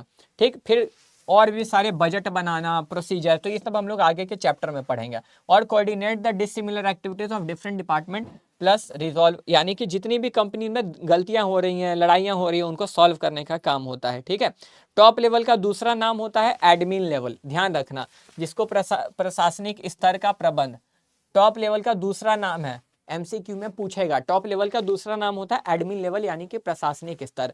ठीक है, चलो अब यहाँ पे वही चीज़ है, तो इनका हो तो क्या वही चीज़ कि समग्र संगठनात्मक उद्देश्य और नीति निर्धारित करना। ठीक है, आप पढ़ लेना एक बार कि वही सारा बात बोल रहा है कि उद्देश्य और नीति का निर्धारण करना, निर्णय लेने से संगठनात्मक लक्ष्य, एक कार्य योजना यानी कि प्लान बना के देना, कंपनी का कल्याण और उसके जिम्मेदार और उत्तरजीविता की कंपनी अच्छा कर रही, वो सारी चीज़ें। ठीक है, तो इसको एक बार आप प्लीज़ रीड कीजिएगा। डन। अब अगर आप देखोगे तो यहाँ मध्य स्तरीय की बात कर रहा है, मध्य स्तरीय में कौन कौन आते हैं, तो मध्य स्तरीय में नाम बताया था, मध्य स्तरीय में विभागीय प्रबंधक, प्लांट सुपरिटेंडेंट, यही लोग। ठीक है, तो प्लांट सुपरिटेंडेंट, ऑपरेशनल मैनेजर जो कंपनी को चलाने वाले मैनेजर होते हैं, departmental head, departmental manager, branch manager, ये लोग होते हैं। ठीक है, जिसको संयंत्र ये सब नाम दिया गया है। ठीक है, तो कंपनी को जो विभाग को यानी कि जो डिपार्टमेंट्स को मैनेज करेंगे ना, जो मेन बीच का काम करेंगे, वो सब यहाँ पे आते हैं। ठीक, इनका काम क्या होता है, responsible for functions performance by lower level, तो ये निचले स्तर के प्रबंध द्वारा किए जाने वाले कार्यों के लिए जिम्मेदार हैं। तो निचले स्तर को आपको बताया था ये क्या करते हैं, क्योंकि ये अपना प्लान बना के, ये अपना प्लान बना के इसको बताता है, ये इसको नीचे बताते हैं। अब अगर ये काम में कोई गलती करेंगी ना तो उसका जवाब ये इनको देंगी और इसके लिए जवाब ये टॉप लेवल को देंगे। मतलब अगर ये कुछ गलती करते हैं तो टॉप लेवल इससे नहीं पूछेंगे, टॉप लेवल इससे पूछेगी, समझे, यानी कि इसके कार्य की जिम्मेदार कौन है, तो मिडल लेवल है, इसके कार्य की जिम्मेदार कौन है, तो मिडल लेवल है। ठीक है, ये चीज ठीक है ना। अब देखो इसका काम क्या होता है, तो इसका काम बता दिया कि ऊपर से जितनी योजनाएं बन के आई हैं, जितने प्लान बन के आए हैं, वो सब निचले स्तर को बताना। ठीक है, बजट तैयार करना, कार्य सुनिश्चित करना, किसको क्या क्या काम। ठीक है, यहाँ पर जितने लोग हैं विभाग में किनको क्या काम देना है, ऊपर ऊपर क्या रिपोर्ट पहुंचाना है, रिपोर्ट कौन सा प्लान नीचे बताना है, ये सारा काम जो होता है ना मिडल लेवल का होता है। ठीक है, तो interpret policy formed by the top level. ठीक है, असाइन ड्यूटीज यानी कि काम सौंपना मिडल लेवल को, responsibilities to the personnel, sends important reports and other. देखो यहाँ पे प्लस है, ठीक है ना, यहाँ पे आप लोग बिल्कुल कृपया करके जो है थोड़ा ध्यान दीजिएगा, प्लस है मतलब सीधा बात है कि यहाँ पर आपको इसके अलावा ये सारा काम बता रहा है कि ये सारा उनका काम है, समझ रहे हो ना, प्लस है, ये सब एक साथ नहीं जुड़ा हुआ है, यहाँ पे प्लस है दिया हुआ। ठीक है, तो इस चीज़ का आप ध्यान रखेंगे, इस चीज़ का आप ध्यान रखेंगे। डन, तो ये चीज़ आप एक बार पढ़ लीजिएगा। सेम वही बात है कि शीर्ष स्तर के प्रबंधन द्वारा निचले स्तर के प्रबंधन के लिए बनाई गई नीतियों का व्याख्या करना, कि ऊपर स्तर के जो लोगों ने प्लान बनाया है, योजना बनाई है, वो निचले स्तर को समझाना, निचले स्तर को बताना। ठीक है, फिर प्रबंधकों के बेहतर प्रदर्शन के लिए प्रेरित करने के लिए जिम्मेदारी उनकी होती है। शीर्ष स्तर के प्रबंधन को महत्वपूर्ण रिपोर्ट और अन्य महत्वपूर्ण डेटा भेजता है। वरिष्ठ कनिष्ठ प्रबंधकों प्रदर्शन का मूल्यांकन। ठीक है, तो निचले स्तर के कर्मचारी कैसा काम कर रहे हैं उसको देख रेख करना इसी का काम होता है। ठीक है ना, ये सारा कुछ। और लोगों को मोटिवेट करना, लोगों की ज़रूरतों को जानना, कौन उदास है, किसको क्या ज़रूरत है, वो सब चीज़ें पता करना किसका, इसी का काम होता है। समझ रहे हो। और एक चीज़ तुमको बताता हूँ, एक चीज़ MCQ में आपसे पूछेगा, ये पूरा कंप्लीट करके बताऊंगा, ठीक है। अब ये आता है निचला स्तर, ठीक है, जिसका नाम ऑपरेशनल लेवल भी है। जिसका नाम क्या है बाबू, जिसका नाम ऑपरेशनल लेवल भी है, ठीक है, फर्स्ट लाइन मैनेजर भी है और इसका लोअर लेवल भी है, ठीक है। तो इसको 3 नाम से जाना जाता है, ऑपरेशनल, फर्स्ट लाइन और मिडल लेवल को एग्जीक्यूटरी, एग्जीक्यूटरी से जाना जाता है, ठीक है। इस ये किसको किसको इंक्लूड करता है, तो देखो इट इंक्लूड्स, ठीक है, इसमें निरीक्षक, अनुभाग अधिकारी, फोरमैन और पर्यवेक्षक शामिल है। इंस्पेक्टर्स, सेक्शन ऑफिसर, फोरमैन और सुपरवाइजर आते हैं, ठीक। इनका काम होता है कि कर्मचारी पर नजर रखने का, कि निचले स्तर के कर्मचारी, जो सबसे नीचे के जो मजदूर वगैरह, वो लोग कैसा काम कर रहे हैं, डेली डेली क्या काम करना है उसका प्लान बनाना, ठीक है। मध्य स्तरीय ने जो काम दिया है वो निचले स्तर के कर्मचारियों को पहुंचाना।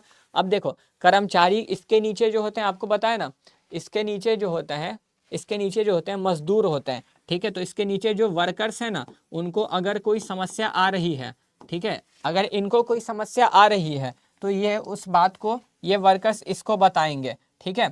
ये इनके प्रॉब्लम को आगे पहुंचाएगा और ये इनके प्रॉब्लम को आगे पहुंचाएगा, ठीक है। तो ये जो निम्न स्तरीय होता है ना, कर्मचारी और मध्य स्तरीय के बीच की कड़ी है, ठीक है।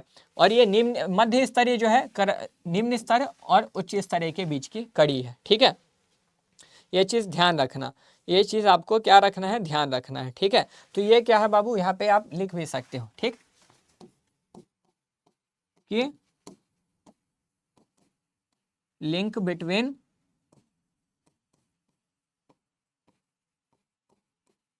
मिडल लेवल एंड वर्कर्स, ठीक है। तो ये क्या है, मध्य स्तरीय एवं कर्मचारियों के बीच की कड़ी है, ठीक है। और आप यहाँ मिडल लेवल पे भी लिख लेना कि ये जो मिडल लेवल जो है ना, ये जो मिडल लेवल है, ये लिंक है, link between lower, link between lower level and top level, ठीक है। अरे यार,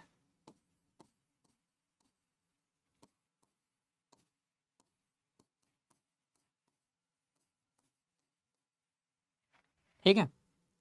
तो ये क्या,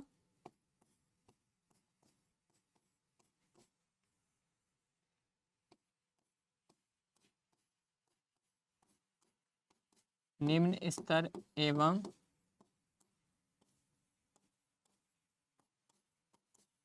उच्च स्तर के बीच की कड़ी है, ठीक है। इस चीज को ध्यान रखना, अभी ये समझा भी देता हूँ, आपको भी पता है कैसे होते हैं, है ना। मैनेजमेंट का यानी कि लेवल्स ऑफ मैनेजमेंट कुछ इस प्रकार का होता है, ठीक, ठीक है। ध्यान दो, यहाँ TML लिख दूंगा शॉर्ट में, ठीक है, टॉप लेवल, मिडल लेवल और लोअर लेवल, ठीक है। तो मिडल लेवल देखो, अगर लोअर लेवल को कोई परेशानी होती है, ठीक है, लोअर लेवल को कोई परेशानी होती है तो लोअर लेवल अपनी शिकायत मिडल लेवल से करता है, ठीक है। मिडल लेवल इस बात को ऊपर पहुंचाता है टॉप लेवल पे। अब टॉप लेवल उसका सॉल्यूशन देगा, टॉप लेवल उसका समाधान देगा, तो टॉप लेवल मिडल लेवल को बताएगा, मिडल लेवल जो है लोअर लेवल को बताएगा, ठीक है। तो अब तुम देखो, इसके बाद को डायरेक्ट यहाँ तक पहुंचाने वाला कौन है सर, ये है ना। तो हुआ ना बीच का लिंक, यानी कि ये मध्य निम्न स्तरीय और उच्च स्तरीय को जोड़ता है। मिडल लेवल क्या करता है, मध्य स्तरीय और उच्च स्तरीय को जोड़ता है, ठीक है। वैसे यहाँ पर होता है कि निम्न स्तरीय जो है, वैसे यहाँ पर बोला है बाबू कि निम्न स्तरीय जो है ना, निम्न स्तरीय, ठीक है, निम्न स्तरीय का भी सेम हो जाता है, निम्न स्तरीय का भी ना सेम हो जाता है, ठीक है। अगर निम्न स्तरीय को कोई दिक्कत आएगी, अगर निम्न स्तरीय को कोई दिक्कत आएगी, समझ रहे हो, टॉप, मिडल और लोअर। अब देखो निम्न स्तरीय को अगर कोई दिक्कत आती है तो तो निम्न स्तरीय जो है, ठीक है, निम्न मतलब यहाँ पे कर्मचारी को, तो यहाँ पे जो नीचे वाले कर्मचारी होते हैं वो इसको बताएंगे, ठीक है, और ये उस बात को आगे पहुँचाएंगे, फिर ये उस बात को आगे पहुँचाएंगे, ठीक है। तो यहाँ पे कौन है, यहाँ पे कर्मचारी हैं, यहाँ पे कर्मचारी हैं, ये अपनी शिकायत इससे करेंगे, ये अपनी शिकायत इससे करेंगे, तो इनके बातों को यहाँ तक पहुँचाने वाला कौन है, ये है ना, इनके बातों को यहाँ तक पहुँचाने वाला कौन है, ये है। फिर वैसे ये समाधान देगा, फिर ये इसको बताएगा, ये इसको बताएगा, है ना, इसलिए इसको बोलते हैं कि सर ये जो है क्या, किसके बीच की कड़ी है, कर्मचारी और मध्य स्तरीय की कड़ी है। कौन, तो लोअर लेवल, तो देखो मध्य स्तरीय एवं कर्मचारियों के बीच की कड़ी है। डन, ये चीज समझ गया। अब इसका काम सब मैंने आपको बता दिया, इसका फंक्शन, यानी कि ये चीज़ आप खुद एक बार पढ़ लेना। ये लोगों को काम बांटता है, लोगों को काम का आवंटन करता है, उनके काम को देख रेख करता है, कौन गलत कर रहा, कौन सही कर रहा। अगर कोई गलत काम कर रहा है तो उसको सुधारने का काम क्या होता है, इन्हीं का होता है, ठीक है। अगर किसी ने गलती की है तो उसको सुधारने का काम होता है, लोगों के काम पे नजर रखने का काम होता है, ठीक है। तो यही सारी चीज़ है। फिर और भी बातों को, यानी कि जो भी कोई लड़ाइयाँ हो रही हैं कर्मचारी के बीच में, एकता बना के रखने में मदद, यूनिटी, यानी कि है ना, यूनिटी बना के रखने में, टीम स्पिरिट बना के रखने में कौन मदद करता है, यही मदद करता है। समझ गए आप। तो ये जो है, ठीक, तो ये डेली बेसिस के काम को प्लान करता है कि क्या करना है, कैसे करना है, एक अच्छा इन्वायरमेंट यानी कि बढ़िया पर्यावरण बना के रखता है, ये सारी बातें, ठीक है। तो ये चीज़ आप एक बार पढ़ लीजिएगा। अब आता है आपका सबसे इंपॉर्टेंट समन्वय। समन्वय क्या होता है, तो समन्वय जो होता है ना, समन्वय को बोलते हैं हम लोग तालमेल, ठीक है। अगर इसको एकदम साफ भाषा में समझोगे तो इसको हम लोग क्या बोल देते हैं, तालमेल, ठीक है। इसको हम लोग क्या बोलते हैं, तालमेल मिलाकर काम करना, ठीक है।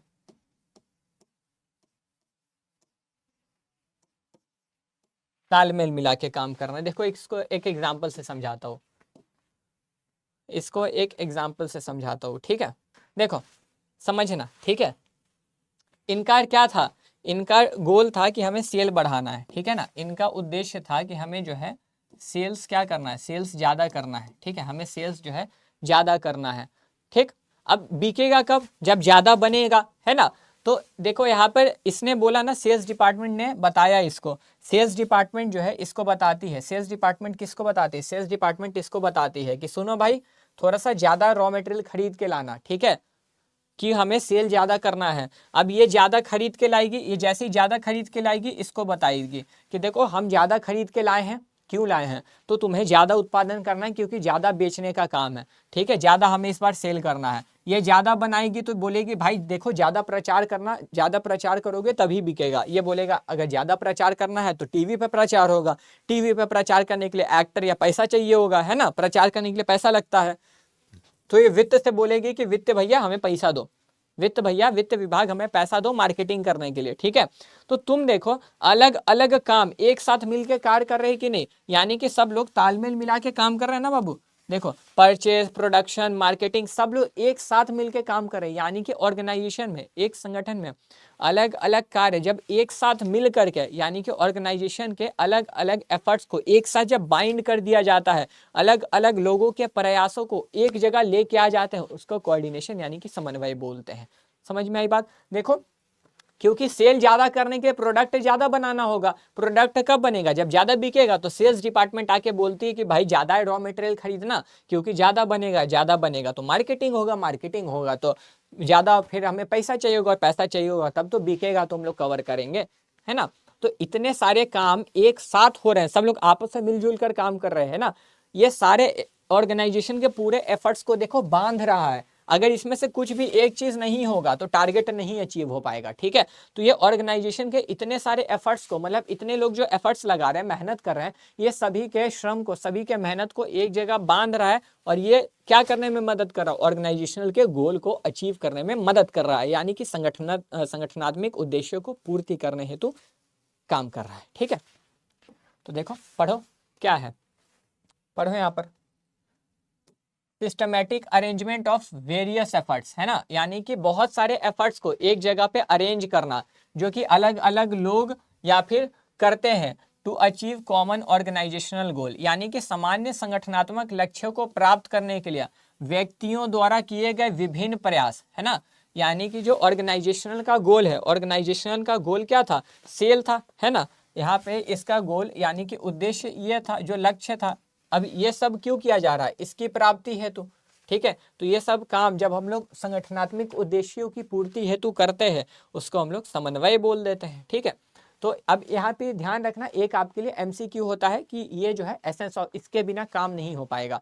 मतलब सोचो कि आपस में अगर लोग बातचीत ना कर रहे हो, ठीक है, आपस में बातचीत नहीं कर रहे हो तो कोऑर्डिनेशन नहीं हो पाएगा, और कोऑर्डिनेशन नहीं होगा, समन्वय नहीं होगा तो संगठन का उद्देश्य पूरा नहीं होगा। मतलब एग्जाम्पल यहीं पे देख लो। ठीक है, मान लो इसको बोला गया कि सेल्स बढ़ाना है, ठीक है, इसने ये बात आगे बताई ही नहीं, सेल्स डिपार्टमेंट ने ये बात आगे बोली नहीं कि हमें सेल बढ़ाना है तो हमें प्रोडक्ट ज़्यादा चाहिए होगा, इसने किसी को नहीं बताया। ये लोग आपस में बातचीत नहीं करना चाहते हैं, घमंडी टाइप के हैं। ठीक है, अब जब ये सेल्स डिपार्टमेंट इसको बताएगा नहीं तो इसको सपना तो नहीं आएगा कि मुझे ज़्यादा प्रोडक्ट, ज़्यादा रॉ मटेरियल यानी कि कच्चा माल ज़्यादा खरीद के लाना होगा ज़्यादा उत्पादन करने के लिए।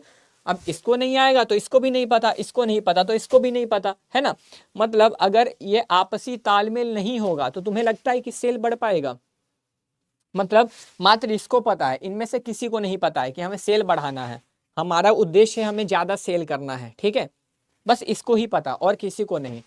तो ऐसे में संगठनात्मक उद्देश्य तो पूरा नहीं हो पाएगा, है ना। तो ये प्रबंध का सार है, इसके बिना संगठन का उद्देश्य नहीं पूरा हो सकता है। समझ गए? तो यहाँ पे वही लिखा है। ठीक, coordination is considered as separate function of management but actually it is an essence यानी कि सोल ऑफ मैनेजमेंट। ठीक है, because it is an integral, integral मतलब अंदर का पार्ट है of every function of management. तो समन्वय को प्रबंध का एक अलग कार्य माना जाता है लेकिन वास्तव में यह प्रबंध का एक सार है यानी कि आत्मा है, क्योंकि यह प्रबंध के प्रत्येक कार्य का एक महत्वपूर्ण हिस्सा या सबको जोड़ती है। ठीक है, ये चीज। अब देखो प्लानिंग में क्या होता है कि एक, देखो प्लानिंग में क्या होगा ना कि मुख्य मेन प्लान बनता है लेकिन साथ में एक बैकअप प्लान भी होता है। अच्छा, आप अपने करियर के लिए एक प्लान बनाए होंगे लेकिन साथ में आपने बैकअप का भी कुछ प्लान बनाया होगा ना। तो एक मास्टर प्लान होता है, उसके बीच में सपोर्टिव प्लान, यानी कि एक मेन प्लान जो है, मेन प्लान कौन बनाएगा? मुख्य अधिकारी यानी कि टॉप लेवल। उसको जो सपोर्ट करने वाला प्लान होगा यानी कि जो सहायता करने वाले प्लान होंगे वो विभागीय प्रबंधक बनाएंगे। ठीक है, फिर उसको भी सपोर्ट करने वाले, अभी आपने देखा निम्न स्तर के लोग डेली बेसिस के प्लान बनाते हैं जो प्रतिदिन का प्लान होगा। तो प्लानिंग का फिर सपोर्ट करने वाला सहायक योजना होता है ना, कि एक योजना होता है उसको सपोर्ट करने के लिए यानी कि सहायक योजना होता है। तो ये चीज़ है, तो इनके बीच में भी समन्वय है ना। नियोजन में मास्टर प्लान तथा विभिन्न विभागों एवं कार्मिकों का सहायक योजना के बीच समन्वय होता है। अब संगठन में अब एक गोल को अचीव करने के लिए क्या क्या चीजें लगेंगी, सब एक साथ लाया जाता है। जब सब एक साथ आ रहा है तो तालमेल तो यही बन रहा है ना। जब आप सारे सामान को इकट्ठा कर रहे हो अपने उद्देश्य की प्राप्ति हेतु तो समन्वय तो यहीं पर हो गया। ठीक है, तो देखो ऑर्गेनाइजेशन यानी कि ये तो पढ़ लो, coordination is required between the master plans and the supportive plans of various department. ठीक है, organising coordination is required between the various resource such as land, machine, finance and equipment. तो आयोजन, आयोजन नहीं, यहाँ पे संगठन होगा। ठीक है ना, यहाँ पे संगठन होगा। संगठन में विभिन्न संसाधन जैसे भूमि, मशीन, वित्त और उपकरण के बीच समन्वय की आवश्यकता। तो ये चीज देखना पड़ेगा, हमें कितने लोगों की जरूरत है, हमें कितने पैसे की जरूरत है, ये सारी चीजें हमें देखनी होंगी, उस हिसाब से हम लोग आगे काम करेंगे। समझे? फिर वही है, स्टाफिंग में ये चीज बता दिया था कि सिर्फ इंसान को हायर कर लेना स्टाफिंग नहीं होता है, सही इंसान को सही काम देना है। मतलब जो क्वालिफिकेशन जिस इंसान का उसको वही काम दो, तब वो सही करेगा काम को, है ना। तो coordination is required between the requirement of job और क्वालिफिकेशन ऑफ पर्सन। ठीक है, अब रिक्वायरमेंट है मुझे अकाउंटेंट चाहिए और मैंने साइंस वाले इंसान को हायर कर लिया, तो यहाँ तो स्टाफिंग सही नहीं है, ये समन्वय नहीं है, है ना। तो हमें ऐसा ही बंदा हायर करना है जो उस काम को करना जानेगा, यानी कि जो रिक्वायरमेंट है और जो उसकी क्वालिफिकेशन है। हमें रिक्वायरमेंट है कि अकाउंट्स जानने वाला इंसान चाहिए, तो हमें बीकॉम लेवल, बीकॉम जो ग्रेजुएट करके बैठा बंदा उसको हायर करना चाहिए। तो ये समन्वय यानी कि क्वालिफिकेशन और काम में, मतलब जो उसका जो है ना, देखो स्टाफिंग में नौकरी की आवश्यकता और व्यक्ति की योग्यता के बीच समन्वय, यानी कि जो नौकरी है उसके लिए वो इंसान योग्य होना चाहिए, तभी वो काम को सही से करके देगा। ठीक है, और in directing coordination is required between the motivation leadership. तो ये चीज आगे देखना। ठीक है, ये हम लोग आगे के चैप्टर में पढ़ लेंगे। डन। तो वही चीज, अब देखो नियंत्रण में क्या होता है आपको बता ही दिया। नियंत्रण में क्या होता है कि हम लोग देखते हैं क्या हमने योजना के हिसाब से काम किया है, और हम लोग सब कुछ अपने हिसाब से, है ना, हमने पीछे पीछे जो काम किया है उसको हम लोग तुलना करते हैं कि आज हमने, मतलब जो हमने प्लान बनाया था क्या हमने काम उसी हिसाब से किया है, इस चीज़ का तुलना करते हैं, ठीक है ना। अगर नहीं समझ में आ रहा है तो इस पे तो चैप्टर ही है, आगे ये वाला समझ में आएगा, टेंशन मत लेना, ठीक है ना। ये नहीं भी आएगा थोड़ा तो आगे पूरा चैप्टर है। तो इन सब में क्या होता है, नियंत्रण होता है, ठीक है, इन सब में जो है नियंत्रण होता है। डन।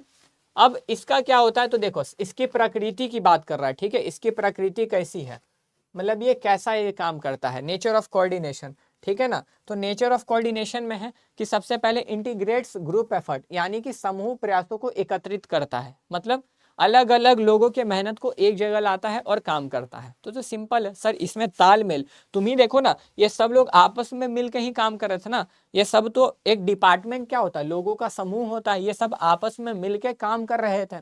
तो ये अलग अलग मेहनत को एक जगह एकत्रित करके संगठनात्मक उद्देश्यों की पूर्ति करता है, ठीक है, सबसे पहला। दूसरा आपको बोलता है सतत है, बिल्कुल सतत है सर। जब ये अगर ये नहीं होगा तो संगठन में उद्देश्य की पूर्ति नहीं हो पाएगी। मतलब सोचो ना, लोग अगर आपस में बातचीत करके काम नहीं कर रहे, तालमेल मिला के काम नहीं कर रहे हैं, तो संगठन का जो उद्देश्य है वो पूरा नहीं हो पाएगा, ठीक है। तो इसीलिए तो जब तक प्रबंध होगा तब तक, क्योंकि ये देखो ये जो है ना प्रबंध की आत्मा है। अब सोचो शरीर से अगर आत्मा निकाल दी जाए तो शरीर क्या खत्म हो गया है ना। तो प्रबंध से अगर समन्वय निकाल दोगे तो प्रबंध नहीं रहेगा। जैसे प्रबंध सतत है, प्रबंध भी तो निरंतर चलता है, जब तक बिजनेस तब तक प्रबंध चलेगा, तो जब तक प्रबंध चलेगा तब तक समन्वय, यानी कि ये भी कंटिन्यू चलता रहेगा, जब तक प्रबंध है तब तक ये चलता रहेगा, ठीक है। वही सतत प्रक्रिया। ऑल परवेसिव समन्वय, प्रबंध कहाँ होता है, प्रबंध हर जगह होता है, तो ये भी हर जगह पे होता है, ठीक है। आप ही देखो कि ये प्रत्येक स्तर पे भी है और ये प्रत्येक कार्य में भी है ना।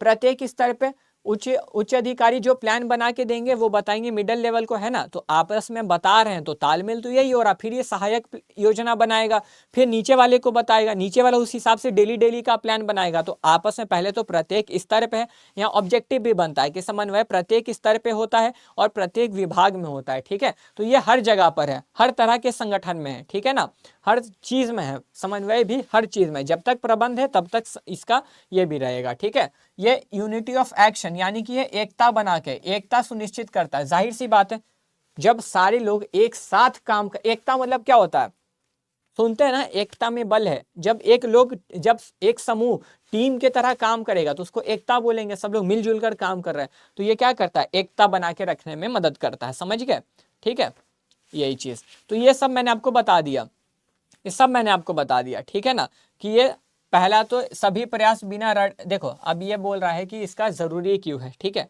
ये जरूरी क्यों है, यानी कि ये जो जरूरी है, coordination is deliberate function of management, unavoidable function to be performed by managers, without coordination all efforts are like ship without radar. समन्वय प्रबंध का सुविचारित कार्य है, अपरिहार्य कार्य प्रबंधक द्वारा किया जाना है, समन्वय के बिना सभी प्रयास बिना रडार के जहाज के समान है। मतलब देखो ये ऐसा है ना, सोचो, तुम ही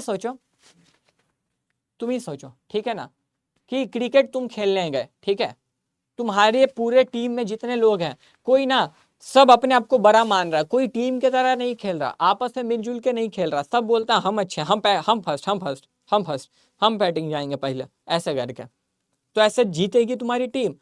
किसी को बॉलिंग नहीं दिया तो नहीं दिया, जा रहे बैट लेके, मेरा है, जा रहे हैं, ऐसे करने लग जाता है। नहीं दिया बॉलिंग नहीं दिया, फील्डिंग नहीं करेंगे, बैटिंग नहीं दिया, फील्डिंग नहीं करेंगे।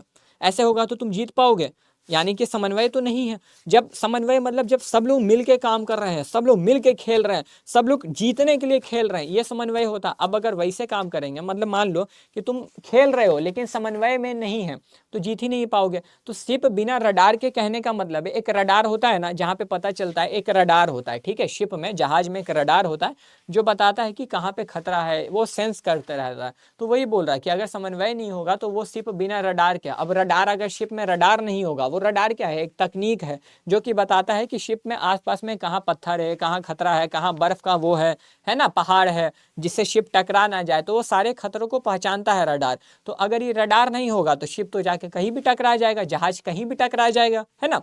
तो समन्वय होना जरूरी है। अगर ये समन्वय नहीं होगा तो कंपनी कुछ भी करेगी, कंपनी का जो उद्देश्य कभी भी पूरा नहीं होगा, समझ गए, ये वही बोल रहा है। तो ये रिस्पॉन्सिबिलिटी है सारे प्रबंधक की, ये सभी प्रबंधकों की जिम्मेदारी है, समझ गए, कि इस समन्वय का पालन करें। तो शीर्ष स्तरीय प्रबंध ये सभी का है, ठीक है ना।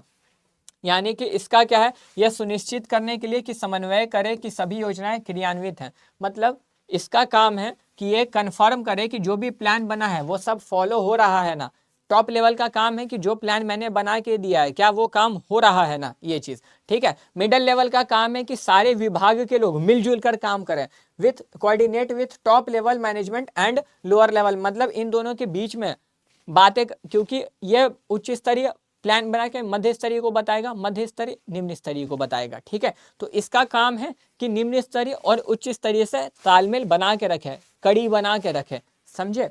और निम्न स्तर का काम है, देखो निम्न स्तर का क्या काम है कि ये सुनिश्चित करने के लिए कि किया गया कार्य योजना के अनुसार है या श्रमिकों के काम, मतलब सीधा सीधा क्या जो काम हमने किया है वो प्लान के हिसाब से हुआ है या प्लान के हिसाब से नहीं हुआ, ये चीज चेक करना। ठीक है। तो coordinate the work of workers to ensure that work done is according to plan, यानी कि निम्न स्तरीय का काम यही है कि जो काम हमने किया है वो हमारे प्लान के हिसाब से हुआ है ना, बस ये चेक करना होता है। क्या इसको चेक करना किसका काम होता है, निम्न स्तरीय का। मतलब आपने आज पूरा का पूरा ये सारा टॉपिक पढ़ लिया। ठीक है। तो सारांश यही है, सारांश है कि प्रबंध हमने पढ़ा। ठीक है। प्रबंध एक प्रक्रिया है जो संगठन के उद्देश्यों की पूर्ति हेतु होती है, यह सतत होती है, गतिशील, सतत मतलब कंटिन्यू चलती रहेगी, जब तक प्रबंध बिजनेस होगा तब तक प्रबंध होगा।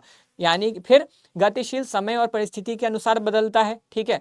ये क्या हर जगह पर है, सर्वव्यापी है, अमूर्त है, दिखता नहीं है लेकिन महसूस होता है। ठीक है। ये सारी चीजें। फिर समन्वय, तालमेल मिला के जब कंपनी के अलग अलग स्तर के लोग, विभाग मिलाकर काम कर रहे हैं तो वो समन्वय, तालमेल को समन्वय बोलते हैं। ये प्रबंध का सार है, यानी कि प्रबंध की आत्मा है। ठीक है। जब तक प्रबंध रहेगी तब तक समन्वय रहेगा, समझ गया। प्रबंध के कितने स्तर होते हैं, प्रबंध के 3 स्तर होते हैं, उच्च स्तरीय, मध्य स्तरीय, निम्न स्तरीय। उच्च स्तर का काम होता है कंपनी का कल्याण और जितना भी खराब होगा उसी को पकड़ेंगे। मेन प्लान, मुख्य योजना बनाना उच्च स्तरीय का काम होता है। मध्य स्तरीय को काम देना, उनको सब कुछ बताना, उनको हायर करना उसी का काम होता है उच्च स्तरीय का। मध्य स्तरीय का काम होता है कि उच्च स्तरीय और निम्न स्तरीय से जुड़ा रहे। ठीक है। फिर अपने विभाग में काम सही से हो रहा है इस चीज की देख रेख करें। निचले लेवल के यानी कि निम्न स्तर के कर्मचारियों के प्रति जिम्मेदार उच्च स्तर को जवाब कौन देगा, यही देगा। ठीक है। निम्न स्तर का कार्य होता है कि डेली डेली के प्लान को ध्यान में रखें और काम को सही तरीके से करें। ठीक है। ये सारी चीजें, यानी कि वो उसका मेन काम होता है कि जो प्लान के हिसाब से काम हो रहा है या नहीं ये देखना। ठीक है ना।